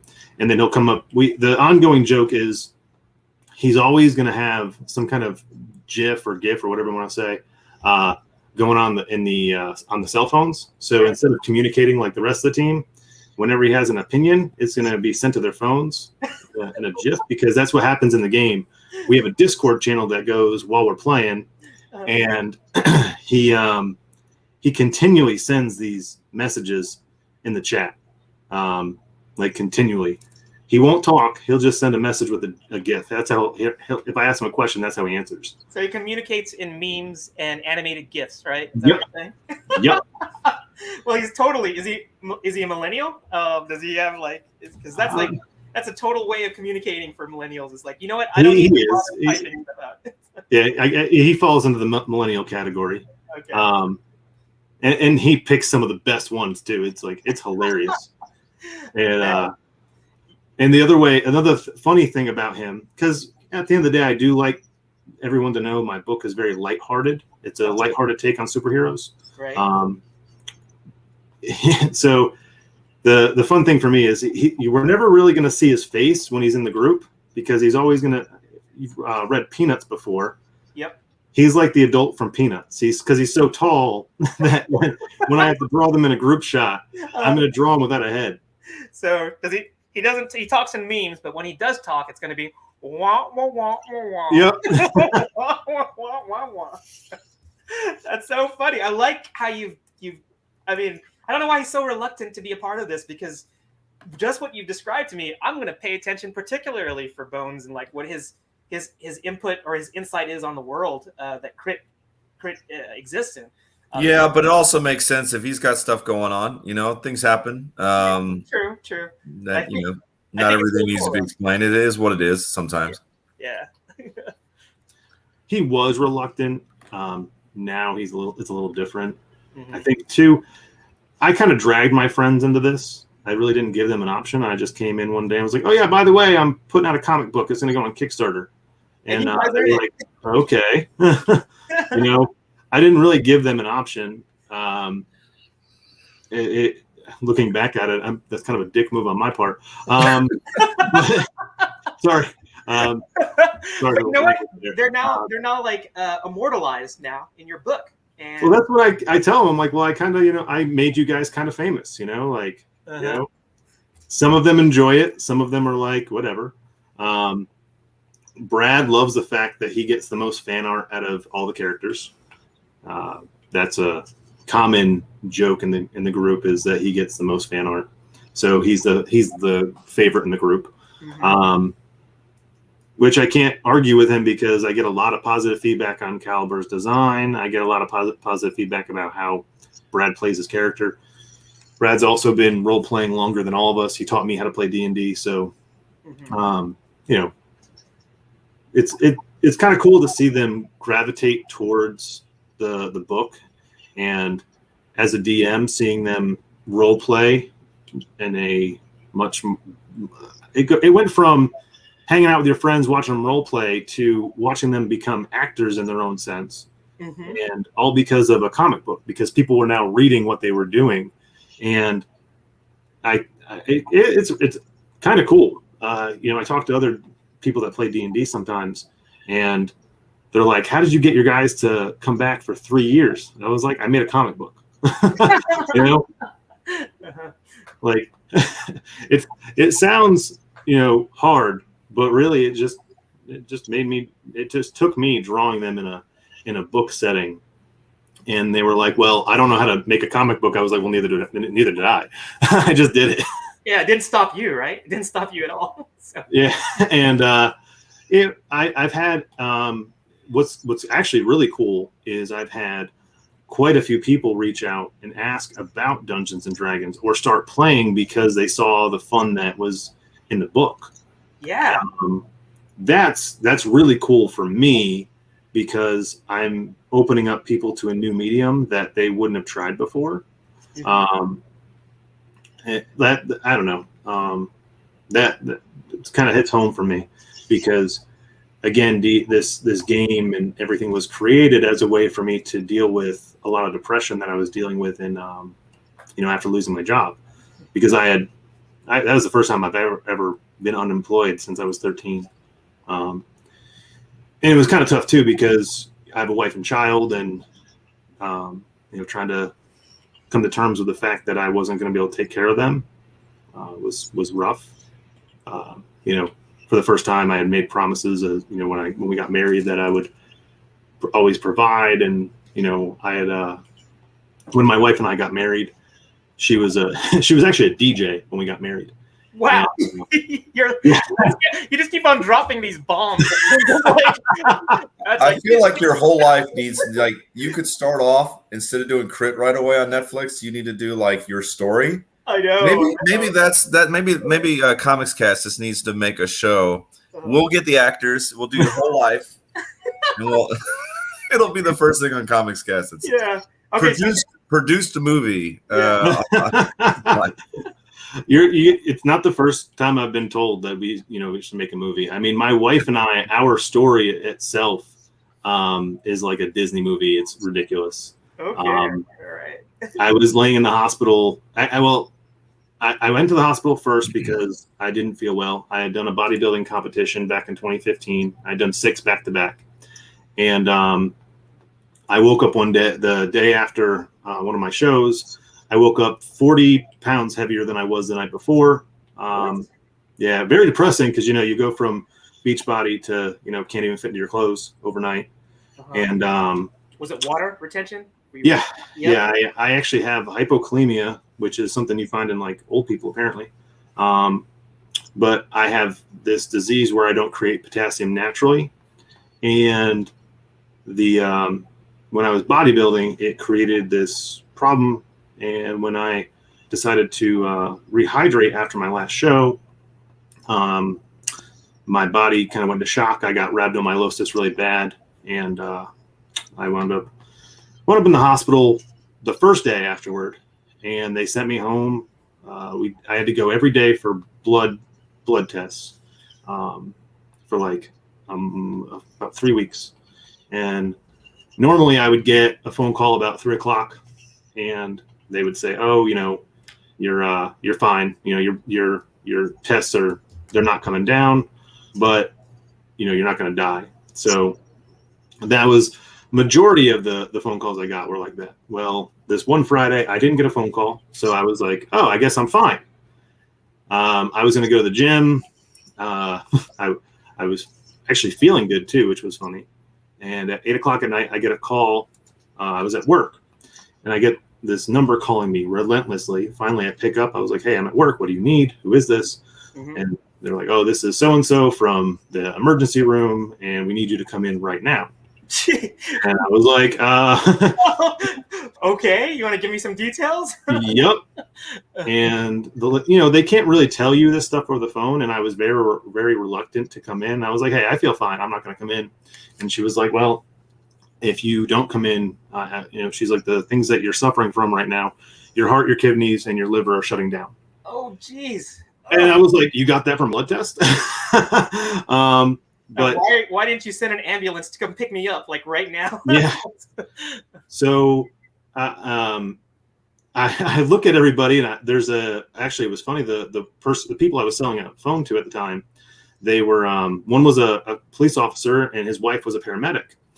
And I get off the phone and I just go back to what I was doing, and she was like, "Are you okay?" And I was like, "Well, this is what they just said." And she was like, "Oh my God, you're gonna die." And so I was like, "Oh, that's not good." So I left work. I just looked over at my friends and I was like, "Hey, I guess I gotta go." And they're like, "What?" I was like, "Yeah, I gotta go." You definitely gotta go. And even the lady was like, "Yeah, he needs to leave right now. There's no question about it. Like, he just needs to go."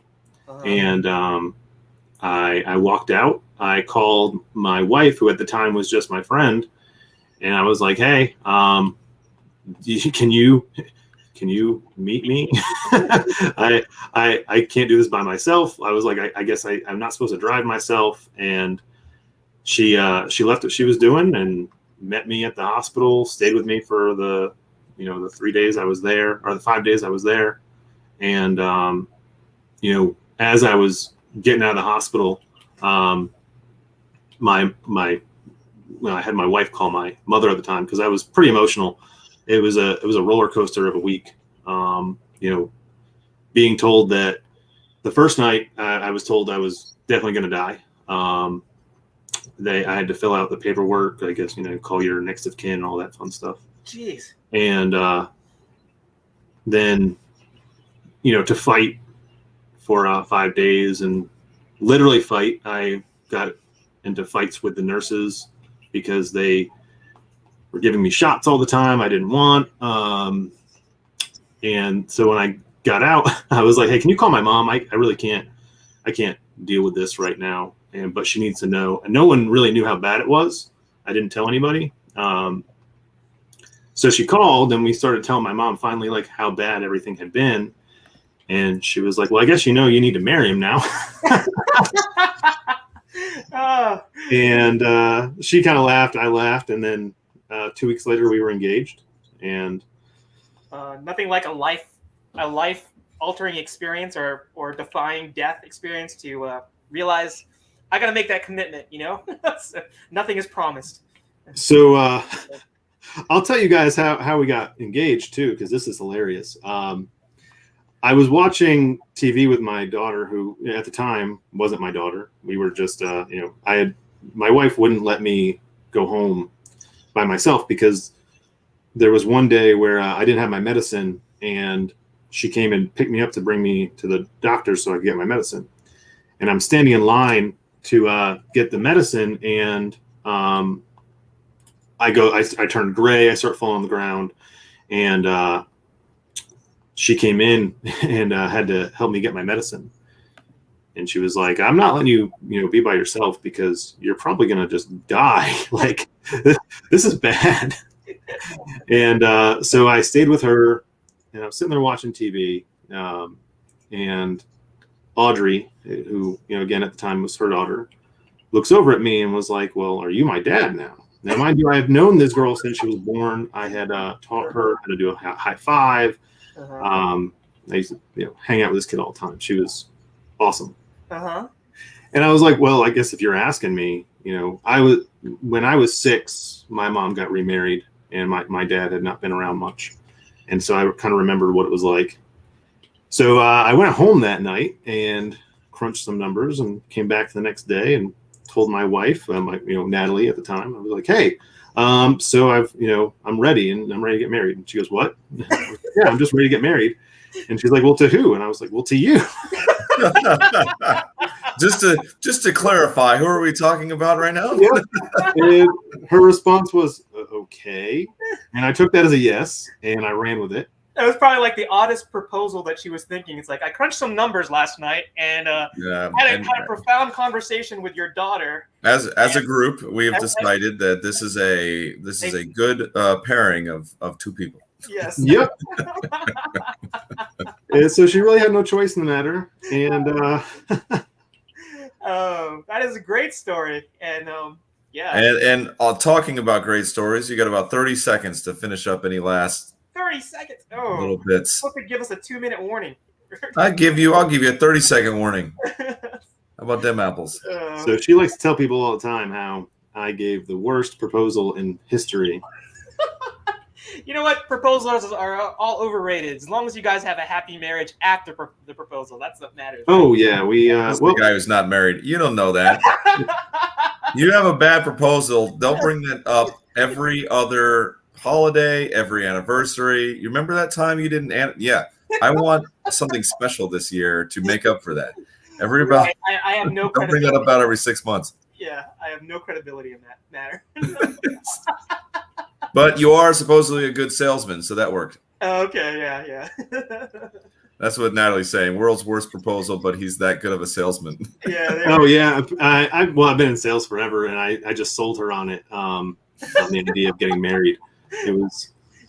It was fun.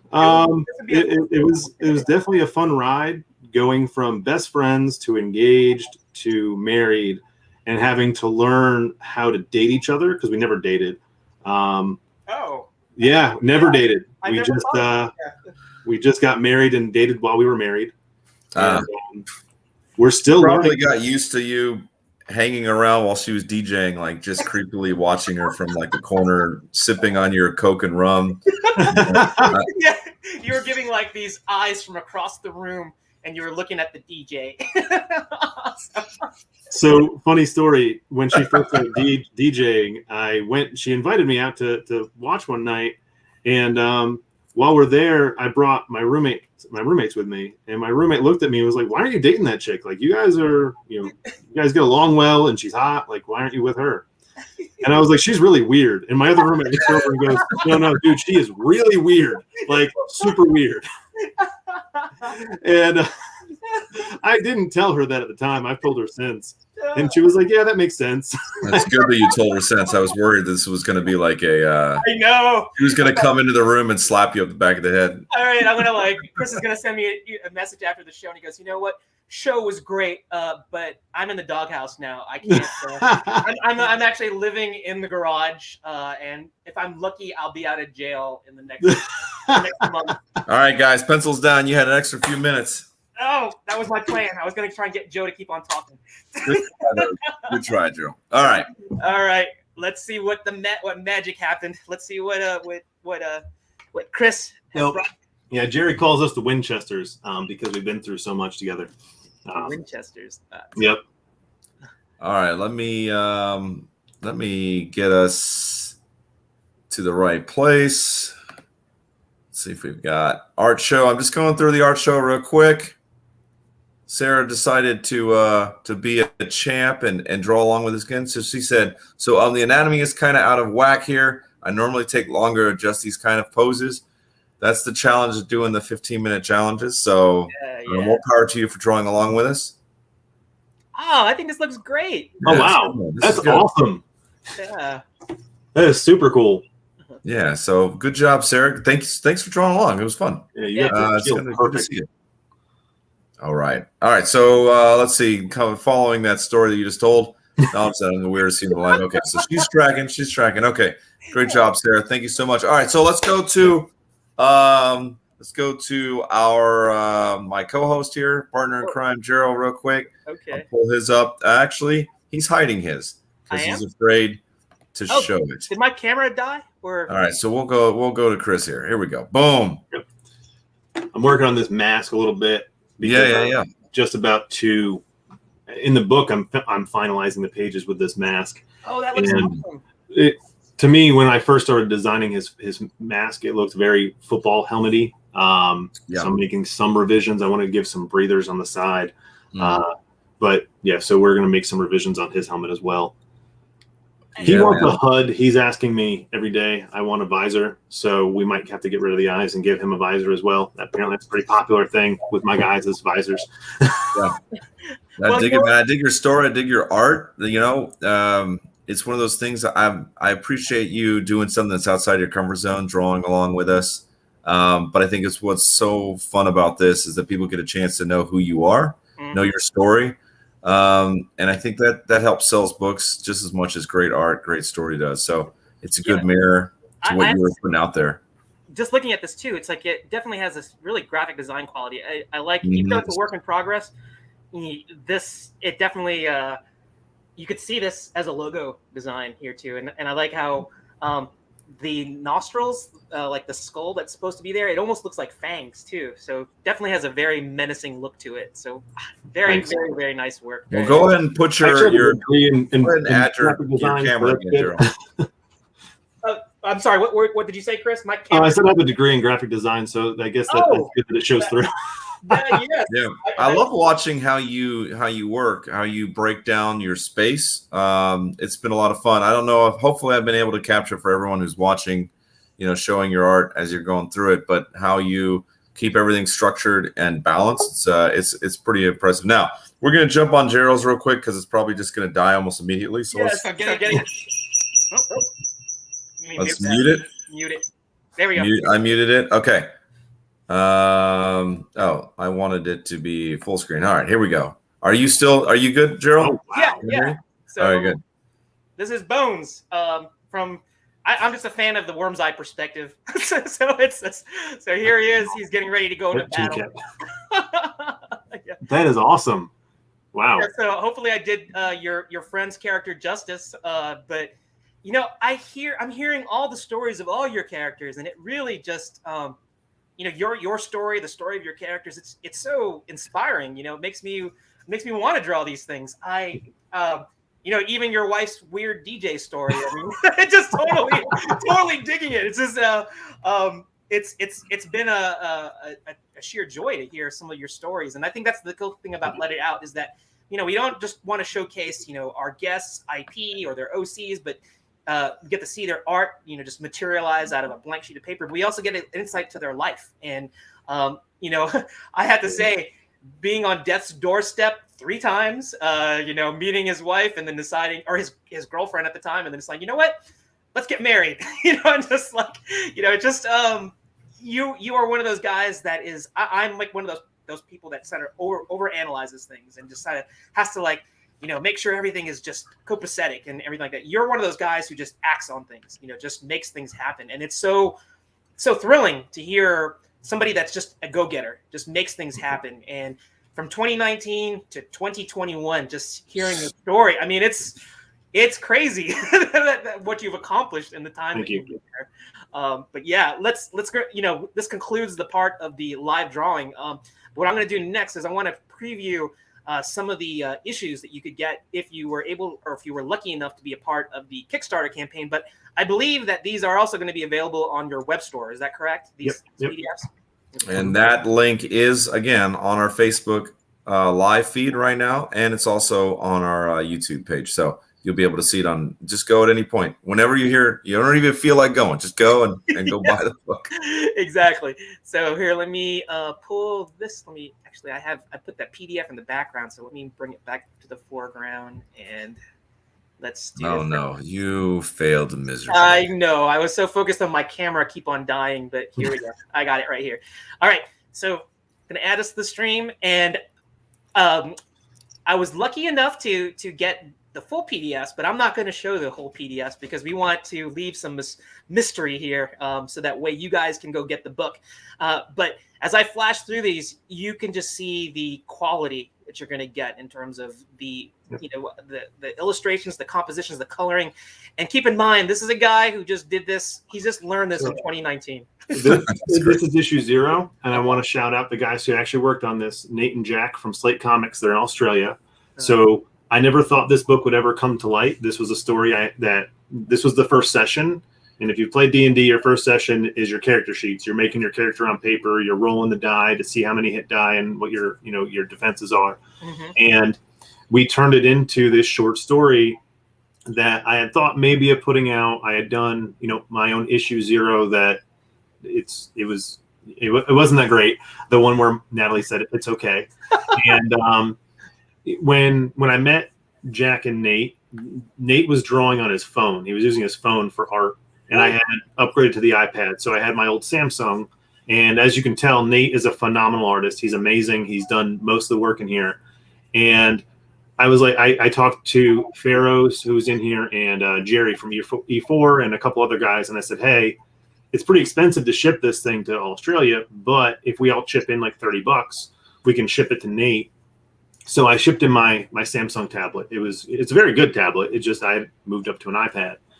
And Nate was like, hey, you gave me the tablet. I'm gonna do this issue 0 that you did. I'm gonna redo it for you. And so they redid this whole thing for me. You can see the old costumes here. Yes. Boulder is up in the top left. We called him Captain Ant-Man. Yeah. I got the vibe. Yep. And Caliber was just your very generic soldier. And then Spectre didn't even have a mask. It was a joke when he first started playing where he would just turn his powers on and he would be covered in fire and he'd scare people.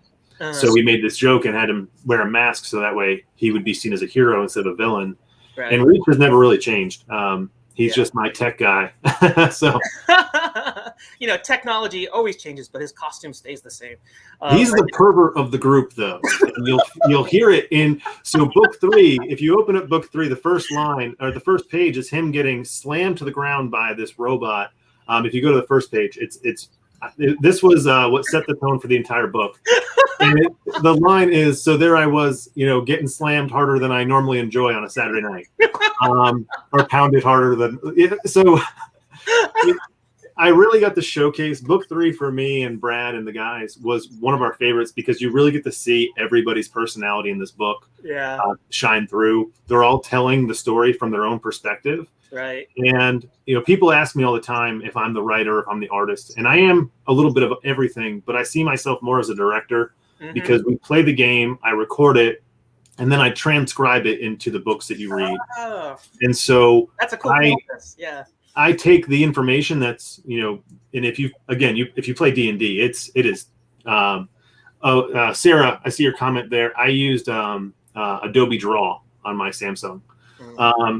But yeah, so when it came to this book, I called the guys and I said, hey, the format of every game is usually you're in a meeting room, you get the mission, you go on the mission. That's typical D&D 101 is you pick the adventure, you go do the adventure, you get the experience, you get the money, you come back.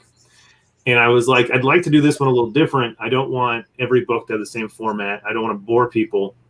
Let's do it backwards. Let's be after the mission, your rundown of the story.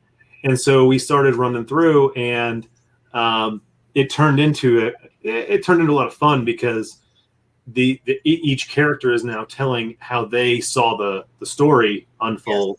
Yes. And you get some jokes, you get some rambles, and you get to really see them kind of shine through because book 1 and book 2 were arguably like the Caliber Boulder show. They're my two, we call them the Deceptipals because they play good cop, bad cop all the time. Boulder is, if I'm going to describe him easily, it's Eddie Murphy if Eddie Murphy became All Might.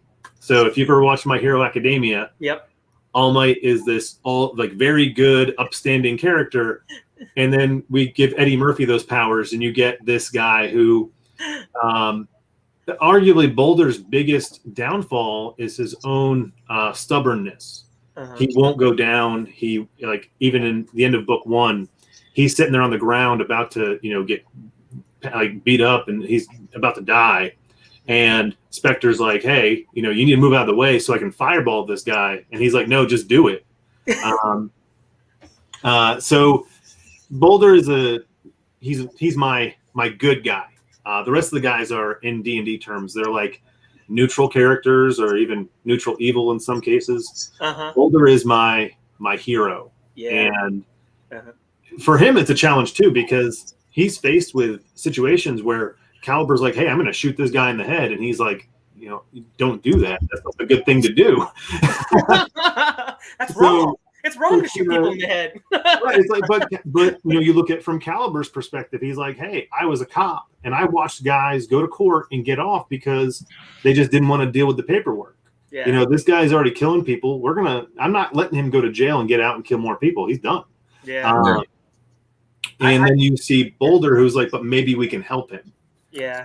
And so it's a fun dynamic between the two of them because they really do butt heads, but there's that history that they are best friends because this is the real life versions of them. They grew up together. They've known each other for a long time. And the struggle is usually them butting heads until one of them decides to go along with the other's idea. So, well, I tell you, it's like I'm looking at this thing and I can definitely see it. And I like your storytelling approach because, you are the DM. So it's not like you're framing the story, but you allow your friends who have come up with their characters to tell their story. So it's a very organic approach, and you don't know the full outcome. You sort of set the stage, and then you record it. You record it, and then you just transcribe it, and then you put it into comic form, and then you flip it a little bit by making it a debrief where they're telling their perspective. I think that's just a really cool storytelling mechanism, and I understand why you want to like talk to your friends and make sure that they're okay with it because obviously they're playing themselves as these characters in this world. But to me, that's a good way to get out of like a writer's block type thing because, you've set the stage, but you allow, it's like giving your characters free will. You've established that they can just behave as they would, whether they're the heroic guy, the true good guy, or the pervert guy, or the, or the goody two shoes and the guy who has no moral, he has no moral qualm about putting a bullet in someone's head. I think it's kind of neat. I like the whole dynamic. So I got a quick question about how you record these D&D sessions. Are you doing video or are you doing audio? Yeah, I can pull it up on my iPad right now. So what I do is we turn on Discord. I put my iPad right next to the speaker, and we just play. And now, are you playing? You're playing on Discord like with people from different locations. So we're all in North Carolina. Brad is in Statesville. Terrell's in Boone. I'm in Winston. I think Austin's also Winston, but Austin has really bad asthma, and during COVID, we stopped playing. In the same room, just for. We all have families and honestly, we thought, so this was a scare for us was we had, 10 years ago, we went remote and it didn't last. It lasted like 2 months and we gave up. When we went remote, Brad and I talked and he was like, I'm a little worried because, if we go remote, we might lose the interest because now you have a distraction. Yeah. But we've been remote since March of last year and we've had no issues. People show up. Sometimes there's the distraction because you're at home, but we play 6 to 8 hours and we haven't missed a session. We haven't had problems and we're still after the game's done the next day. When are we playing again? So this is my question then. And this is just an invitation. Now my question is before I make a statement, is each time you do a session, you're planning on making that into a comic, right? Yeah, so we're at 27, 28 sessions now. Wow, okay. 27 issues planned out already. So 27.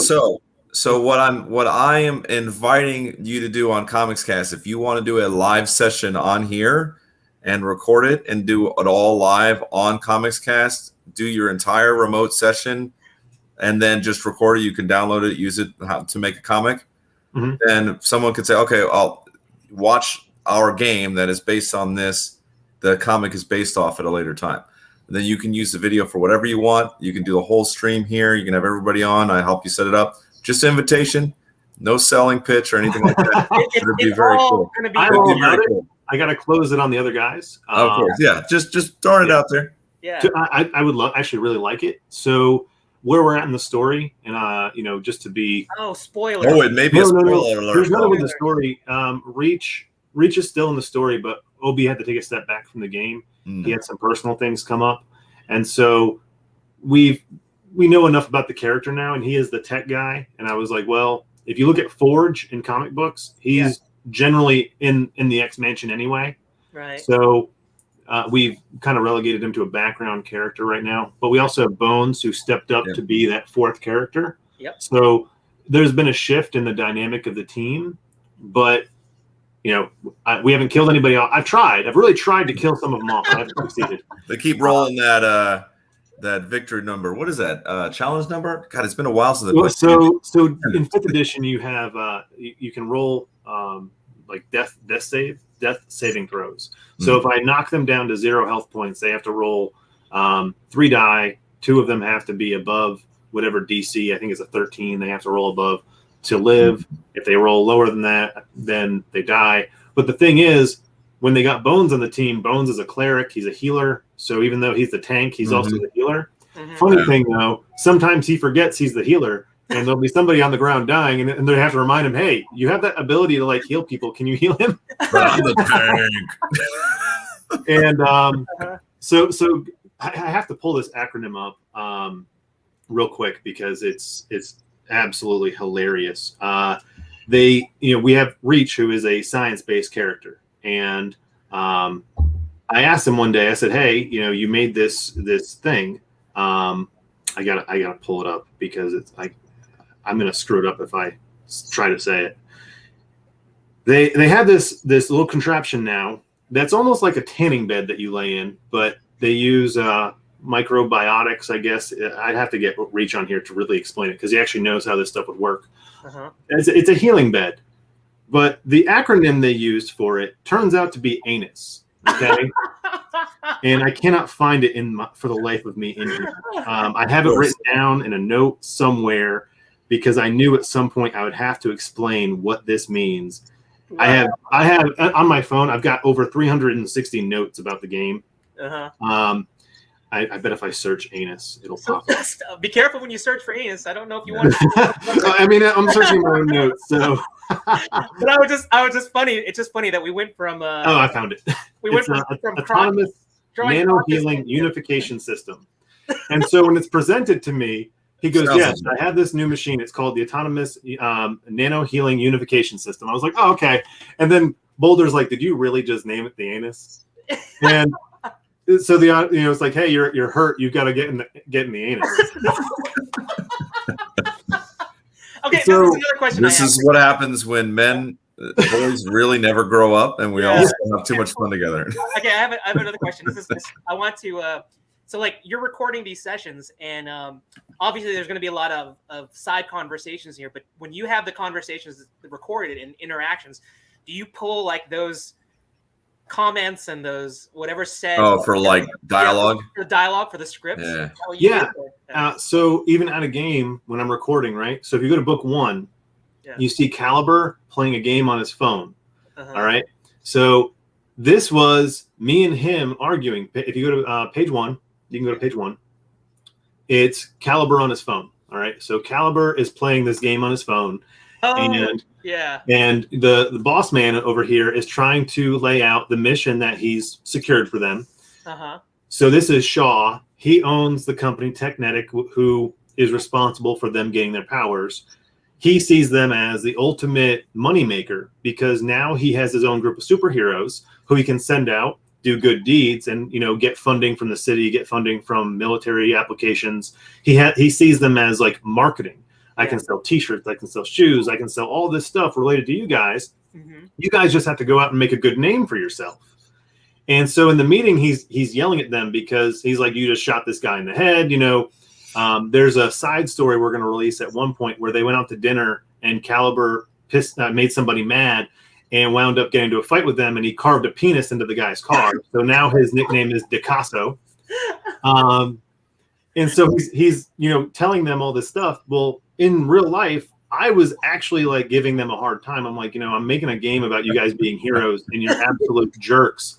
Brad was on his phone. I was like, "Brad, do you have something better to do?" And he goes, "Oh, sorry. I'm playing this game and somebody just attacked my base and I'm trying to rebuild it." And so the dialogue in the book is actually the dialogue between me and Brad. That sounds so just, it's like a story within a story within a story. It's like, you know, I like how you did this because I think it allows for a really organic storytelling because you wouldn't. I don't know. I've never Agreed. It's unique. It's unique. That's why I want to make sure that it gets out there that you're doing this and that somehow, at least in one session, people can see it. I think that would be really cool. That being said, we've got to page 2 real quick before. Yeah, go to page 2. Go to page 2 because this one was really funny. Okay. This conversation is verbatim what happened between me and Brad. And the line where he says, well, that's generally how you kill people is actually what was said at the table 100%. That entire page 1. And I'm asking him like, so your best choice of action was to pull the guy in and shoot him. And he goes, well, that's generally how you kill people. Nice bit, yep. And like just the natural dialogue between the two of us was so good. I was like, you know, this needs to go in the book. And I think what really sells our book, aside from, you know, artwork or whatever, you know, might drag you in, you're reading the most organic story you're probably ever going to read because everything happens between best friends. This isn't me and a coworker or a writer or an editor coming up with a story that we think is cool. This is just what happens. I don't change anything. I don't rewrite anything. I want to give everybody the raw session. I make some minor adjustments because we're 27 games in and I'm only 5 books into the story. I, as a DM, I introduce things that I think are cool. And then 5 sessions later, they never use or it goes away. So I've said this before where I'd introduced like this underground kind of community of people in one session. And I put 6 hours of work into how the mechanics work, how the society worked, everything. And they met these people once. They never came back. They, in fact, forgot about them for about 6 sessions. And they were like, oh, didn't we just kill them all? And I'm like, no, we just eliminated them from the story. Like we've erased them. So I'll make edits to where things that don't flesh out are gone because I don't want to introduce a dead storyline. Because to be real, we're going to end this between 36 and 40 books, depending on how I really want to end at 36, but I'm looking at how things are fleshing out right now. It might go to 40. So I want to have a complete story. You know, if you read Infamous, it's a complete story. At the end of the book, it's the end. If you read manga or anime, watch anime, they have a definite ending. Yep. And I think I have a very, Western style anime or manga. You know, we have very different character dynamics because they're more influenced by manga and anime than comic books. I'm the comic book guy. Yep. So, you know, I think that's what's really appealing to people other than, you know, the sarcasm and Caliber being the dick that he is. Well, before we get, I had this piece right here, and I don't know if you did this intentionally, but I saw this panel. I go, this is the Arnold Schwarzenegger Predator. Oh yeah, totally. It's that's the Predator. That's the Predator. Beautiful moment. 100%. Yeah. My book is a 90s child. Yeah. If you go to book 3, you're literally going to see the scene from the other guys at the very end where they jump off the side of the building. So the line is, if you go up, go up. Those are gorgeous. Look at these pages. Mo Lubson is amazing. That's going to be a wonderful cover. That's nice. So the big poster back here that I have, that is the 4 pieces of that. Yeah. So on my 3 more pages, I think, where they're jumping out of the building. Yep. So if you see, the line is, so there's only really one course of action. It's like, you know what we're going to do. It's aim like for the bushes, aim for baby. The bushes. This is so, I tell you, I'm looking at this stuff and I have such a greater appreciation of it because this is the whole thing about Comics Cast Let It Out is like, now we hear the genesis for the storytelling that it's like the behind the music. It's behind the scenes of how these came to be. And it just makes it sweeter. It makes it so sweet to like see this and see, and I think that's a really cool thing about Chris's story is that it's him and his best friends. And they're they're getting together, they're playing a game they love, and the happy side effect, the happy accident or the happy thing that comes out of it is this comic that breathes like it puts a whole nother spin on it. And it's so rich to have, these characters, I think it's cool. Like when authors can, or they have like the characters in their heads, and they can come up with these great dialogues between them, but it's all within one person's head. And I think this is what's really cool about you, is that you're the DM, so you can kind of set up the situations, but then you have your friends. They tell this, their dialogue is coming out. Exactly. Now listen, I'm gonna be the Debbie Downer here. We got about 10 minutes. We got about 10 minutes to close the show up. All right. I think that was a great way to end it. I think it's a great way. Your point of saying, hey, this is legit. Like, what you get is our dialogue. It comes from actual friends that oh, nice. I just moved my desk and he just kind of popped out. He just popped in perfectly. In the corner. But no, it's a legit. So I think that's great. I don't want to rehash or kick a dead horse on this and continue beating it or whatever is the case, or the dial or the saying, whatever. But it was great. It was. I enjoyed the interview. I think we have some things that we could potentially do in the future if you ever want any help with some stuff. Okay. I'd love to work with you on showing that, because I think it's unique. Like you said, you want to do unique things that not everybody else is doing. I think with COVID and everything else that's going on, people are more like, I forget who said it in the comments. That said with COVID, people are more adept at doing things from a distance and, and working through the internet or whatever else. So if you ever want to do it live on Comics Cast, you're more than welcome. Doors always open to come back for a comic. If you want to promote your comic or do that live for 5 hours, that's why we have this platform, because it's just cool stuff like that I think needs to get out more. That being said, Gerald, go ahead and close out. Anything you have else to say? I feel like Chris has done a closing remark, but I would like to hear one last thing from Chris. Then we can work towards closing the show up. So anything else you guys have to say? So just closing out, I want to say thanks to everyone that's kind of joined and done this. Today was honestly a really nerve-wracking day for me, because I've never drawn live. I've never done that. No one besides my wife has really seen my process.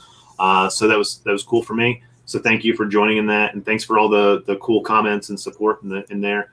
If you're a fan of just fun storytelling and you like superheroes, or you like anime, you like manga, or just good characters, that's what my story's about. And you should check it out, homebrewedcomics.com. You can find me on social media. I'm pretty active on Instagram. And, just again, thank you. I'm not going to beat a dead horse, like you said, with the story. I think we've done a lot with that. So definitely check it out. We got, book 4 is going to launch next month, end of next month. We just finished the Kickstarter, and this guy right here will be available on the website next month as well. We just got the orders in for him. That is Samedi, my drunk cat. So that's Love it. We didn't touch base on Samedi, the drunk cat today, but he's in the book. That is, Joe is just much more blunt than I am. I was trying to come up with a very tactful way to weave into the Oscar speech part of this, but no, let's just get at it. We don't have time for all that. Focus on this. Focus on our guest, and not to talk circles. Okay. Well, that being said, thank you so much for that was your Oscar speech and your final thoughts. So I just want everybody to pay attention to the link at the bottom, and it's posted at the top of the comments field. That's how you can follow Chris. Christopher Michael or Chris Sahloff, whichever way you want to find him. That's because Christopher Michael is his pen name, his pro name, and you got an inside track in terms of how he comes up with these great stories, and he's a phenomenal artist. It was great to hear your personal story, as well as the journey that you've been taking since 2019 to where you are today. Super impressed, super motivated. I gotta carve out that 1 hour a day so I can be just as good as our guest here. You can find it. Have faith. Yes, dedication and faith. We got to do that, and of course, I got to find a wonderful wife like Natalie too. So I think to totally touch your crotches. Oh yeah. Well, I had to say that anus machine thing. I don't even know what that is. But a lot of crotch and anus talk during this show. A lot more than I thought I'd get. That is totally new. That's a new bar for the show. I don't think we've mentioned crotches and anuses as much as out at all. And Rick did a good job with my book, considering what the content is. So yeah. So I want to also mention before we get to the end, the end of the show. I also want to if anybody could just send the other partner in crime that we have here at Comics Cast, Rick. Rick is feeling under the weather, so he couldn't be here, and we had to get Joe to fill in. But Joe did a great job. If you can, send a personal message out to Rick and let him know that you're thinking of him. But that being said, let's go to the last part of the show, which is. No, we have two last parts, but go ahead and let's do. Why don't I do this one, and then you go to our partners, okay? Just to end it the right way. Okay. All right. So after this show, we're going to be premiering the 4th episode of Inside the Indie Studio. I'm gonna go ahead and show the trailer for the show now. We hang out with creators from all over the world. We sit down with them. We talk. We go through their story, and it's like a 3-hour long process, right? Just kind of like we do here, but not live draws. They're drawing along. They're drawing their own character, they're drawing a fan character, right? So we watch their process. And then I condense that down to about 30 minutes so you can have a shorter sort of time to get to know somebody. So let me go ahead and play this one, the trailer, and then we'll talk about it just a little bit more, and then we will close it out as we normally do.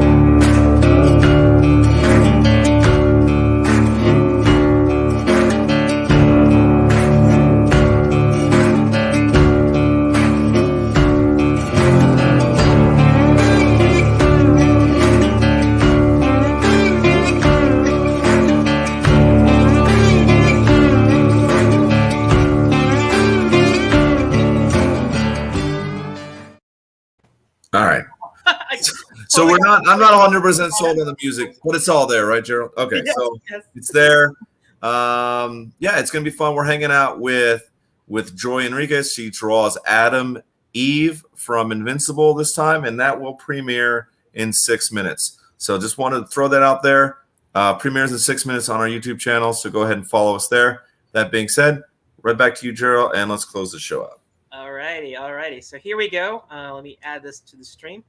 All right. So if you check out the ticker below, it's changed a little bit here. This is our charity partner. They're dear friends to Joe Tolliver, and I was introduced to them, and I am totally sold on them as well. They are a charity organization by the name of Golden Fight, and you can check them out at goldenfight.org. And they're an organization that I like to say is big enough and small enough at the same time. Small enough in the sense that they are not nationwide. They have a very tight focused area, which is my neck of the woods, which is the Mid-Atlantic region. And but then coupled in with that small part, they are huge. And this is the big part. They are an organization, a charity that helps raise money to help aid families that are dealing with who have children who are dealing with very severe illnesses like cancer. And so what Golden Fight does is that when those families will incur financial difficulties because they're focused on the healing of their child, that's what Golden Fight does. They raise money to help them out. And that money that they do raise, 98% of it goes directly to the family. That minuscule nominal amount of 2 to 3%, that just covers like administrative things. I think the leadership does a lot of their work on a volunteer basis because they know what a toll this takes on the families. And so by doing that, they can totally empathize. They've walked the walk, and now they're talking the talk with Golden Fight. So check it out. We are not financially tied to them at all. We're not paid to do this. This is something that we do because we believe in them. And if you want to check them out, go to goldenfight.org. And if you feel like there's a charity that you would like to support, this is one of them. So that's pretty much all I have to say about that. Joe, did you want to talk a little bit more about that? No, I think you nailed all the main points there. Yeah, we're not financially tied to them. I just want to take this moment again to say thanks to Chris for being on, man. I really appreciate your story. You had a lot to say. When you get old like us, when we're late 30s, whatever, early 30s, whatever you are. Yeah. You get stories. 38 in like a month. Yeah, so I'm 38 right now. I'm the old guy. Yeah, so he's the oldest one. So. But yeah, you get crazy stories, and it's fun to kind of hang out with you, and I look forward to hearing more from you and more from this book. So, congratulations again for being financed.